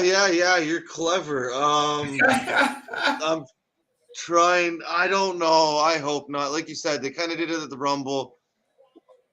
They seem to be, and I think like to like the one question earlier, I think that's an AEW effect right there. This whole little, we're gonna leak things or get these rumors started, and I Yes, don't know. I it's hope cool though. not. With exclamation points, like I hope not. Look, the silver lining to all this is there's a whole lot of buzz. We've been saying it since Rumble. There's a Mhm. whole lot of buzz with wrestling right now. And at least for the core audience of wrestling, we're all enjoying it because there's different shows, there's different access to the shows. I mean, Christ, we sat and watched 25 minutes of New Japan on Thursday night just because it was there. I mean, there's so much Yeah, exposure to everything. We're watching GCW shows and doing watch parties. People are tuning in to talk about smaller independent shows. So there's so many rumors and opportunities and angles and different positions with all of this stuff. So it's you don't just have to go to the WWE for what they're offering. And uh I really think we're gonna I still don't think I got completely distracted there. I really don't think we are going to see Cody just come out of nowhere. did you read the next question and get sidetracked? Yes, absolutely. You caught that, right? I saw your eyes look down. That's Good why I job. giggled at one point while you Yeah, were you caught talking. me. I was right in the middle of that just rambling on my And I tangent. just seen your eyes kind of just, and then you kind of went silent. Who's got a punchable face? I mean, Seth is kind of on streak. Otis? You think Otis got a punchable face? There's a lot to hit there. He might eat your hand. A punchable face. I think Seth particularly has a punchable face. Just especially when he's doing like the gritty, like that big old grin on him, you just want to smack it right off. Like, stop it. I think Dominic has a slappable face sometimes. Big drop kick by Seth, by the way, folks. AJ's hanging upside down. He is now on the mat. 1-2, and a big kick out. You can't think of somebody who has a punchable face? What was Sammy? Zayn has definitely got a punchable face. There we go. That's my pick. You could definitely see I was that thinking. I was thinking about Seth, and then you said him. So then I was like, all right, I got to think of somebody else. And that's where I finally got to Sammy, and I'm like, yeah, he's got the wild hit, the beard. He looks kind of crazy. Right? Yeah, I could punch him. Absolutely. Especially when he opens his mouth. Do you know who I find actually? Our buddy here brings up a really, really good point. Do you know who I really, really find super, super punchable? Like literally to the point where I'm like, man, I just want to smack both of them right now because I dislike them that much. You know who? Los Lobos, the Lethal Lovers. I call them Los Lobos, but the Lethal Lovers, Umberto and Angel. And maybe that they're supposed to have that vibe, but man, the minute they come out, I just want to smack them both. Like, stop it. Enough. No, like I get what they're trying to do with them, but I don't know. It doesn't work. I know. It's just I'm gonna end up at Little Caesars. Yeah, no, it's so funny.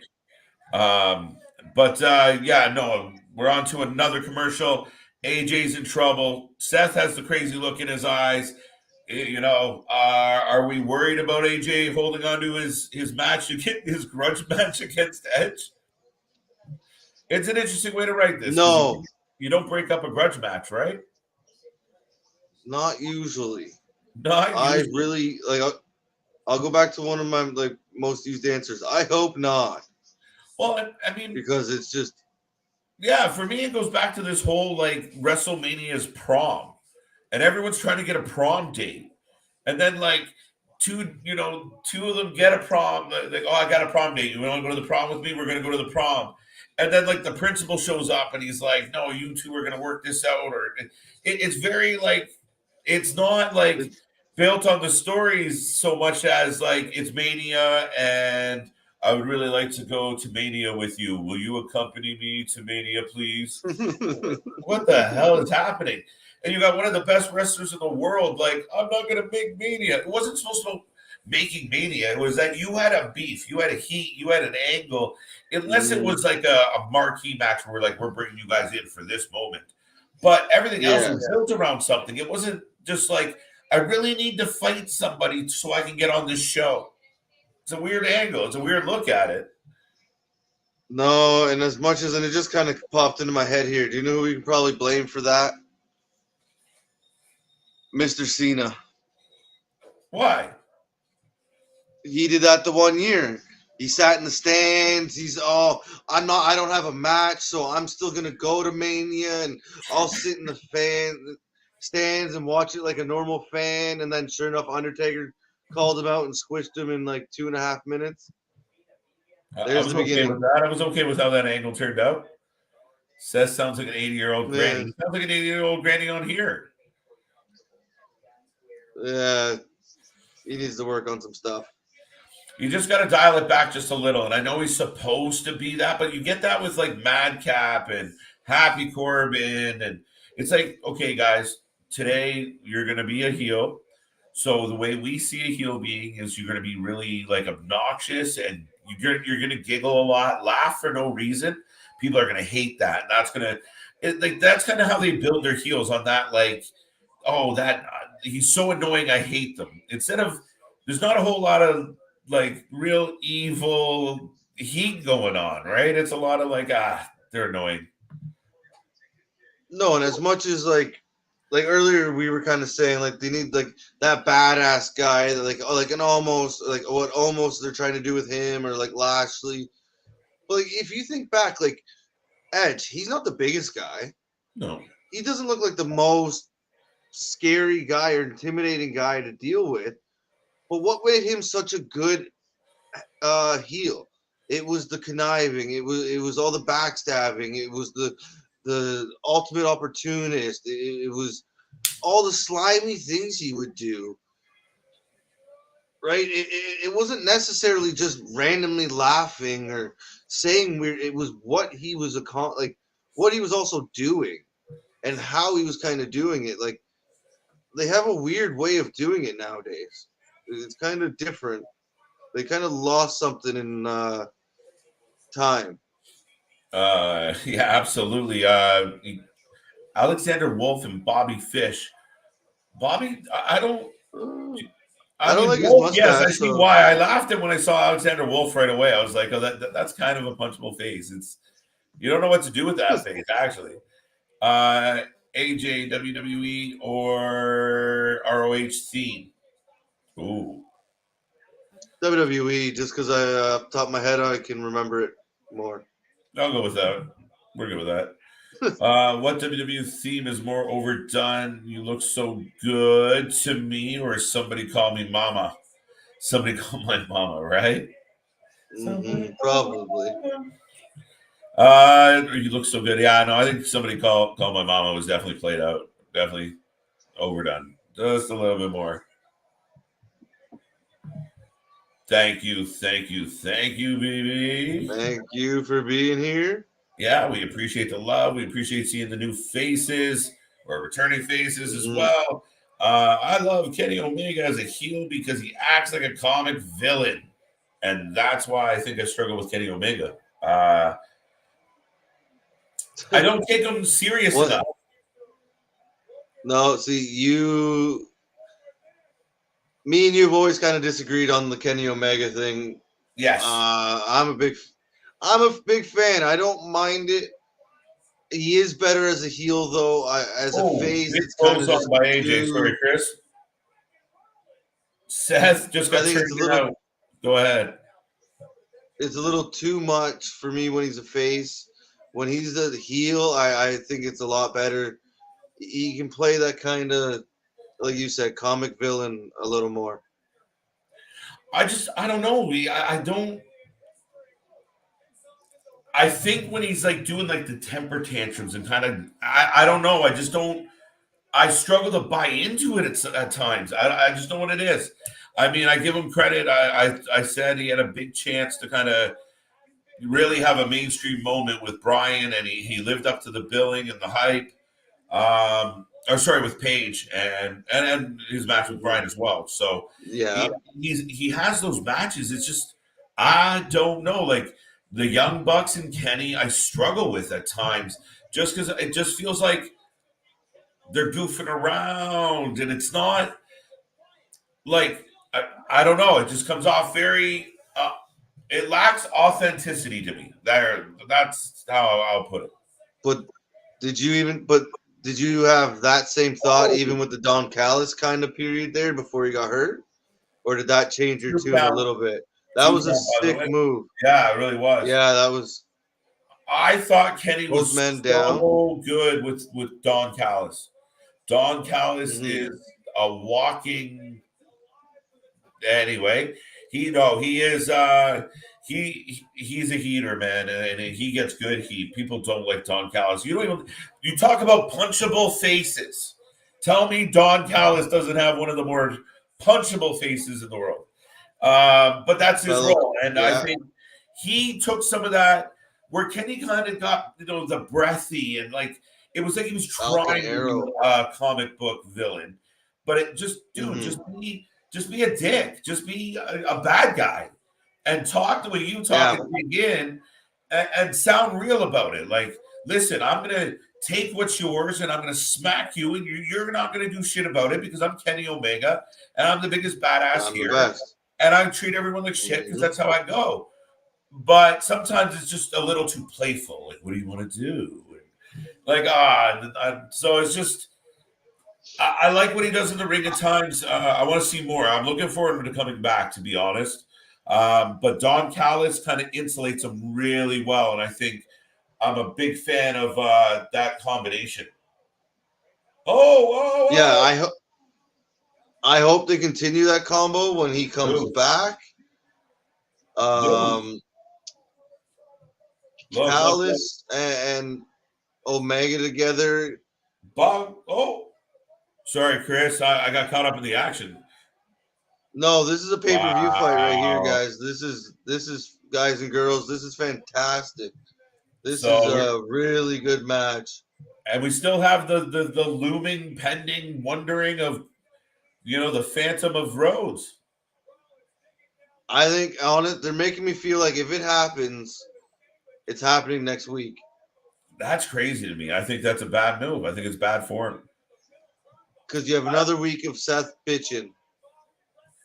Right? I think I said that earlier, but I think So you sign arguably one of the hottest free agents on the market.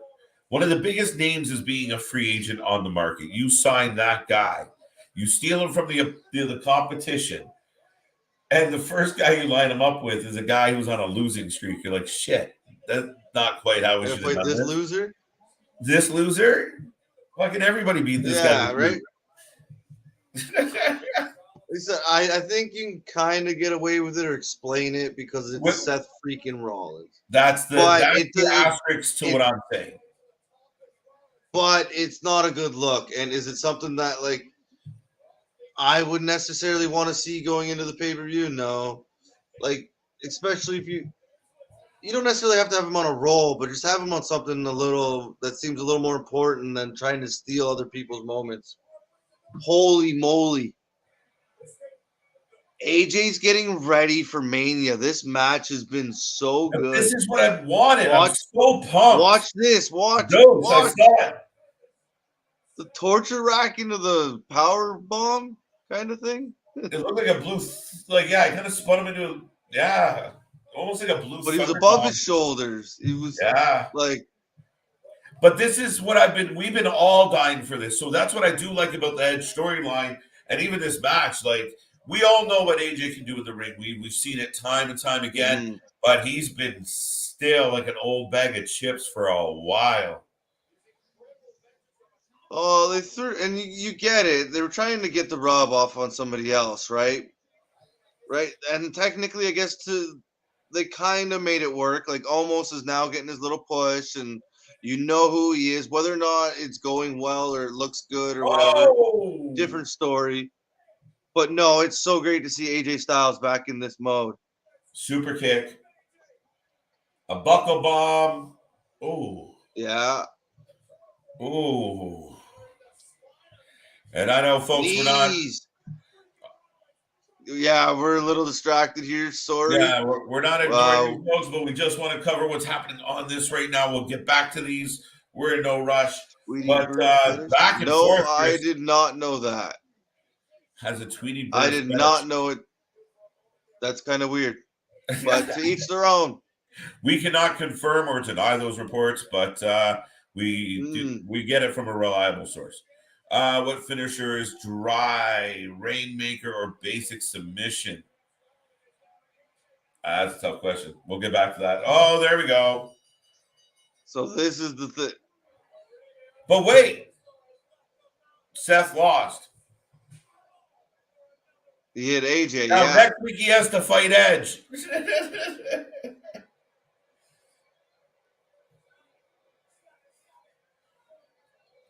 That makes sense. At least, actually, that's kind of neat. Like, you didn't think Edge was there, right? So at least now this way, Edge. Say he wasn't there. I did.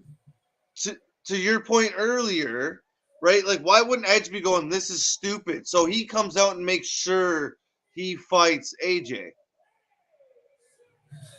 That's not horrible. That's. But is now there you a get to payoff see. coming?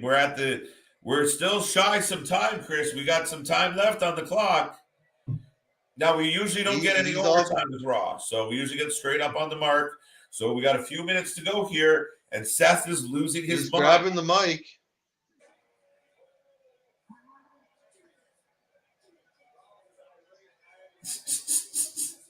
How close are they going to cut this, though? Right? Like, remember, we went on a few minutes early, so they got a bit of a cushion here, right? A little bit. Oh, no, they don't. No, they don't. Never mind. no, I got like a minute left. So maybe we'll see what happens.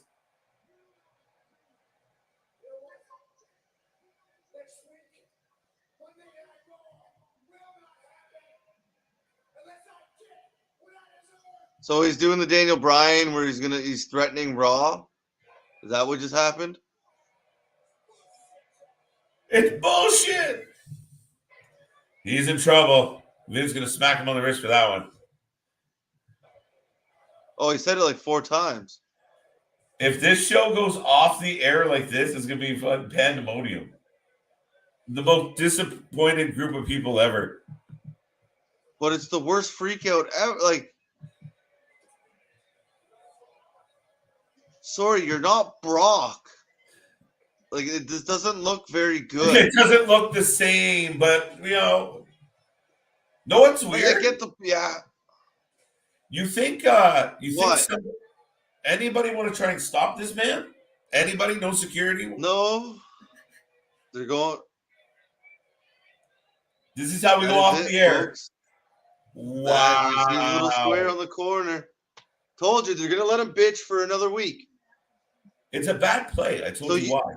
You need a little more sizzle to that steak. I know I use that line a lot, maybe too much, but you need a little more run up. I'm all for give me a little bit of story. Make me understand real quick, but we're gonna do it all in one show, and who cares? No, same thing. I said the same thing about the Austin thing. Like, I want to see him show up and raise a little hell before Mania. So I don't know. Will it be the end of the world that is next week? I think the Cody is more important that it should have been there today. Bro, but what if he's not Austin? coming? You can still he's coming. Bro, what if he's not coming? Seriously, what if this is all just nonsense? If this is buzz, this is eyeballs. How many people tuned in tonight? I believe Nick said it. Like people are tuning in to see Cody, and they chanted for Cody, and he never showed. Mm-hmm. Or is it just trying to build the anticipation? Or are we going to get a tweet tonight that says Cody Rhodes on Monday? Piss me right off. Ruined my attitude. No, I'll be there, obviously, but no, that's I don't know. It's an interesting way to do it. Like you said, you'd kind of like a little more to it, but maybe they're just Seth shows. Maybe they go all the way to Mania, and Seth goes into the ring and freaks out, and then you hear the music. Yeah. Right, to Anthony's point, maybe that's where they think the biggest pop is going to be.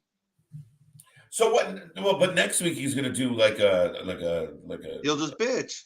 But he's going to he's going to hold Raw hostage. Like, how are we going to come to a conclusion on this one? So that has to be the moment where at least some type of angle gets shown. Or does he get like suspended or like kicked out of the building by Adam Pearce or Sonya, and then we're running out of time for that kind of shit. But they kind of just do that all night, and then he shows up WrestleMania pissed, or he's so supposed to be suspended or something, and then Cody comes down, and then that's like to Anthony's point, that's where you get the big. I don't know. That big pop. It seems like what they're going towards is waiting to the very last second. Right, Ronnie. Almost time for Dash and Cody. I hope not. Not it's Nightmare Cody. Dash and Cody. Nightmare Cody. 2015 Raw booking wants me to smash my effing head against the corner of the desk. Don't do that, please. Yeah, we don't condone acts of violence against yourself or anybody else here at the Wrestling for Life Network. So keep in mind, Leave the wrestling in the ring. I feel the Miz. We are here for a good time, not a violent time. Unless it's on our screens. There you go. One note. You think the Miz is one note? Triple H is one of my favorite ever. William Regal's he's on the list of GOATs, so hard to say. He's always been kind of stuck in that middle. I appreciate what Miz has done and how far he's come since he started. Like when he started as the real world kid, like you never thought twice about him, and I don't think anybody thought he was going to be there past 5 years, let alone like 15 or whatever he's at now. Like, yeah, he's come a long way, and I can appreciate what he does. Is he the best heel? He has his moments where he's just kind of annoying, but there's other times where, like, when he digs in, you're like, that's awesome. Absolutely. I don't mind him. Yeah, when he had the whole rivalry with Bryan, that was good shit. Like he was really convicted. Perfect. The point Anthony gets is the WWE then goes, well, that's really good. Here, go do it again. Go do it again. And he just comes out and he's just screaming, and it becomes repetitive rhetoric. But like you said, you got to commend his longevity. Nick did not like the ending of the show. Chris, how did you feel about the ending of the show? I love those questions. It's like we're keeping this. It wasn't very good. Sorry, I started there because I was gonna go somewhere, but I'm gonna keep it PG. Just glitched out on us. No, they're doing a good job. I'll give them that, of making you think things are gonna happen, or you're sitting there waiting. They're kind of doing the Tony Khan, where you think. Usually they deliver a little something to you though in AEW, but here they're making you wait and earn it. So it's going to be interesting. It's just interesting because it really does ask the question of, is it a gun with a few bullets in it, or are they shooting blanks? Like, you really don't know. Like, it's debatable. Oh, and how people, I think, will be upset if they're bluffing, like, at this point. Right. Like if they put their cards down and there's you guys having Cody show up on either the Go Home show or any other show before Wrestlemania, ruin the surprise. Yeah, I mean, that's a complete valid point. I mean, I think for me it was the in between. If you show up on the Go Home show, it's a bad move. If you show up the night of, I don't hate it. It's actually a big surprise and a big pop. If you did it tonight, I'd be a little more okay with it. So you surprise everyone tonight. Everyone's like, holy shit. You have another reason to tune into Mania. Next week, you kind of build it up. Cody explains a little more why he showed up and picked on Seth, and then you go to Mania. But I'm okay if they surprise us on the night of. It was just, I don't think you should debut next week. But if they save him for the Monday after, I'm going to be shocked and a little bit sick of my belly. Well, no, they can't, because what does Seth do? Does he just bitch all of Mania and get nothing? Yeah, it just shows up on Monday like, I wasn't at Mania. And we're like, we know you're a loser. You maybe want to go back to CrossFit. Like, they completely, decimate this man by the end of this whole storyline. That's a great idea, actually. But I like it. T-shirt coming. This is a good way to extend the storyline with Seth not being able to have a match at WrestleMania. Yes. Yeah. That's kind of what I've been... I don't know if I would have did it that way, but I can see why they're doing it, and I think that's what they're going to do. It's disappointing. Maybe it's just a selfish fan of me that just I want Austin to show up. I want Cody to show up. Yeah, there's some greed in us. And I mean, you criticize sometimes when you overdo it, right? You just throw it out there, and then you're like, okay, then what do we do with them? But at the same time, I think with this company, there's a great deal of frustration. Because not only are we waiting for like this kind of thing that doesn't happen very often anymore in the WWE, there's still a whole slew of rostered people that we wonder where they're coming for.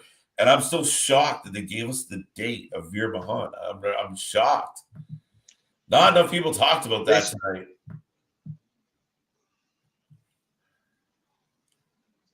No, that the Veer's showing up. That's going to be interesting if they actually do it. Next thing you know, they just play the thing and it says the next week because they screwed it up again. Maybe they're purposely doing this because it's a joke at this point. No. I don't know. They should play the promo though and make you think maybe take the date off it so you think, oh, he's not actually coming, and then have him actually walk out. Maybe. You know what I could see happening? April 3rd, Veer Mahan has been released. shit. Oh no. I Have don't you know that? Yeah. like it was all the build up for a marginal storyline progression. Shake my head. That's my point. More to I understand where Anthony's coming from, Chris. I know where you're kind of coming from. With a little bit of slant towards Anthony. I'm kind of more inclined with Nick here in the sense of, again, it's marginal. Like you spent all night playing with us, and I get it. That's like I said, like they got us chasing the carrot a little bit, but you got to move the needle a little bit more. Maybe there was a flash on the screen, or like something like The lights a out, Phoenix like flies some through. stardust. Yeah, like some sprinkle of stardust, and he's like, "What's going on?"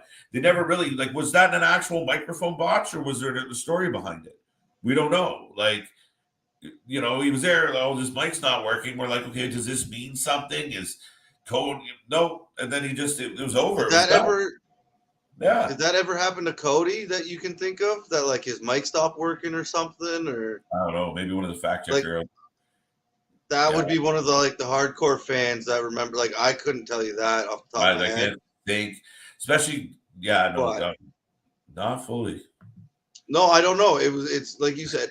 Yes, it was marginal. I don't mind. Like what I was saying earlier was I don't mind how they ended it at least. So AJ stays in the match, and it had a logical ending to the match because, like you said earlier, Edge should have been sitting there going, "No, this is stupid. I want to fight AJ." And either go complain or do what he did and take a chair and stop the match so he then is guaranteed to fight who he wants to fight. Absolutely. It was marginal, but it was at least logical. And we've seen them not always do the logical endings, the logical story. And we can't exactly bag on them too hard for wanting to stretch out something and make people guess. So we're talking about it. Mm-hmm. That's the goal. So as much as that being said, every night on the watch parties, folks, if you're still out there and still in the chat, still paying attention, by all means, drop a rating out of 10 in the box for Monday Night Raw, or WWE Raw, sorry. But that being said, Chris, what do you got on tonight's episode? We have one more comment. Sorry. Anthony, there's a couple up. Oh. What do I got for tonight? It was, well, we were sitting there saying about 2 hours in, it was going all right. It was a pretty good show. It wasn't anything right, but they were kind of progressing things at least. You're hitting on some things. You saw a good match. Finn, you saw him. But then you kind of get into that lull. Probably a 6, especially because it was just so much teasing and so much. And even Owens, he comes out and does that first segment, and then that's it. But you see Seth 15 times for, like you said, a storyline just to go this much further. Yeah. So I'd say a 6, 6, 7, somewhere in that range. Yeah, that's fair, and that's kind of what we kind of expect. It's a tough one. Nick giving Raw 3, not much love, but giving us a lot of love. We appreciate that, Nick. Welcome to the show. It was good to see you tonight. Thank you for being here. And a 3. Yes, thank you. Again, we tend to let WWE and Raw kind of kill their own momentum a lot of nights where, they're rolling along. We said it. It's, we're like, this is all right. It's moving. And again, it's one of the things of, at least some things are happening and you're like, okay, they're kind of interested in some of it, but then you're waiting for something to manifest and it kind of fizzles. For me, it didn't completely suck. More than 2/3 were all right and it dropped off. I like 5 as a rating. Anthony's got a 6. 6. Oh, Howie's got a 5. Thomas, good to see you. Hey. Hope you're doing well, Thomas. 5 as well. Yeah, Chris, average. Not great, a little underwhelming, a little disappointing. And people obviously, when they want something and don't get it, they don't necessarily feel the best, but that's our problem to deal with. We'll see how next week goes. Well, that's like you said, it's keeping you talking at least, right? It's creating a buzz, whether it's good or bad, you're still talking about it, and you're still probably going to tune into next week to see if he does show up. So I'll be there to see if Cody shows up. I'll be there to see if Austin shows up. I'm very hopeful for both. I don't think we're going to get either at this point. But no matter what, be here to hang out and have a good time with everybody. And that's it. Looking forward to it. No, it's it going really to be an interesting go-home shows. That's Sorry. it. I mean, it's going to be, yeah. Sorry, Chris. Thought you were done. No, I was just saying it's going to be a couple interesting go-home shows. Absolutely. We're looking for a busy weekend. It's going to be fun to see how they all line up. I mean, what would stop this whole momentum if Cody shows up and opens Dynamite on Wednesday? Comes walking out, right? Opening segment. Oh, everybody. Yeah. It's the same thing with Bray. If he shows up in WWE, it's like, wait, what happened? I think it's just a little low just because of the timing. If there's another week, it would be higher. But then we could have done way more. Yeah. Kind of to your point earlier. Yeah, right. I mean, it's just it depends how you want to build it. If you, again, we bitch that they don't give us a surprise. So if they give us a surprise at Mania, fine. I'll take it. But if you do it next week, I kind of just think this week might have worked better overall. And it's kind of a flat ending. You just had, Rollins destroying the place. It was dragging. I didn't like that. Yeah, it gets dragging by that third hour. 2 hours is beautiful. Go back to 2 hours. Mm-hmm. Come on, you made $1 billion. Go back to 2 hours. They can use the satellite segment. Instead of using Cody, use Brandy, and this causes Seth to spiral out because he's expecting Cody to respond, not his wife. Not bad. It's not bad, right? That's pretty good. I think that may, though, it's kind of like sending the tweet before you actually show up. It's just, to me, that's kind of, you want that music to hit and him to walk out, regardless of when it is. That's what you want, whether it's the Monday after WrestleMania next week. You want to hear that music hit and have him come out. And maybe that's why they're doing it the way they're doing it, is because of the way everybody reported it. Yes. So now they're like, here, let's screw with them for a few weeks. And now maybe we will get him next week. Maybe we'll get a tweet. Maybe we'll get him at Mania. We don't know. And like I said, it's kind of just keeping us guessing. Yeah, I mean, man, I've said it, and I've been on the record, and I will continue to say this right up until the moment it happens. I will not believe the Cody rumors until I see it. There's a lot of rumors. I'm like, okay, that might be true. And sure enough, here comes Christian or whoever. This one, I need to see to believe. There's something about it where I'm like, it just does. I don't know. Maybe it's just my practical brain is like, how did we all come to money really is a powerful mofo, right? Like, it's crazy.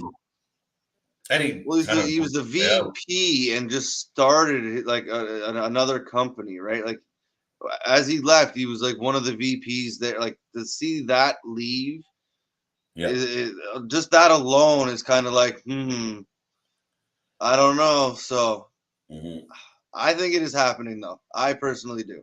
Like I said, I'm waiting to see it. But you think the ending part is a little bit anticlimactic? I do, just because it's a bit of a weird angle in the sense of, generally, when you watch the bad guy throw a temper tantrum, everybody in the arena is kind of like, nobody's really kind of connected the way it would be if a baby face was frustrated with something and they weren't getting over it. And you're like, damn, and you go off the air like, man, I really hope he gets it next week. This doesn't really lead to that. And I think what you missed was the other side of the equation, right? It's about balancing it out. So you have Cody, you have Seth freaking out. And if that microphone thing was a call out to like a Cody somehow, and I just can't remember it, then fine. But even in that last segment, he's ripping the ring apart and something flickers on the screen. Like I said, like a bird goes, like, give us one of Riddle's pigeons. Just something for people to go, wait, what the shit? Like, what was that? Right? Like, give us something where God, not the pigeons. But to go completely silent on the other side, because you need a competitor. And right now we're just assuming on a rumor that this is where it's heading. But as the storytellers, you got to give us a little taste again, right?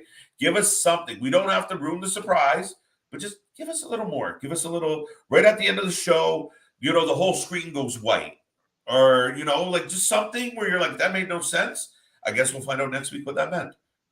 Whatever it is. Like you said. Yeah, kind of like right? Or like, and a perfect example would be like the Jericho clock when he came to WWE, right? Like it just a number would pop up, Yes. and you were like, "What in the hell is that?" And then like it got to the point where people were counting that clock and trying, wait, is that like when 2000's gonna hit and things like that? Like trying to do the math, or was it right? the new year? And so like there was like calculation, and then the people were trying to figure out like when it would actually go off, and sure enough, it went off during a Rock segment. So it just something that kind of you had no idea what the hell it meant, but you were intrigued. You were captivated, and you were wanting to see that clock again. Right? You just give us something. Give us a little like, a skull or they got a little blink of a skull. Like a blink where people have to go to slow motion to see if what it was. Like some type of teaser. And that's where it just when you're trying to fill out a story and bring the fans along, you need both sides of that equation to at least have a presence. And right now, Cody's only presence is being generated by the fans. And then the company itself isn't really pulling that along with, the odd little tweak here, but whatever. I'd be cool if Cody opened the Raw after Mania. I honestly think this is a true possibility. I really do. Like maybe Seth just doesn't get to go to Mania. I mean, could you imagine the story is Seth doesn't get to go to Mania and shows up Monday night after Mania just outright insane?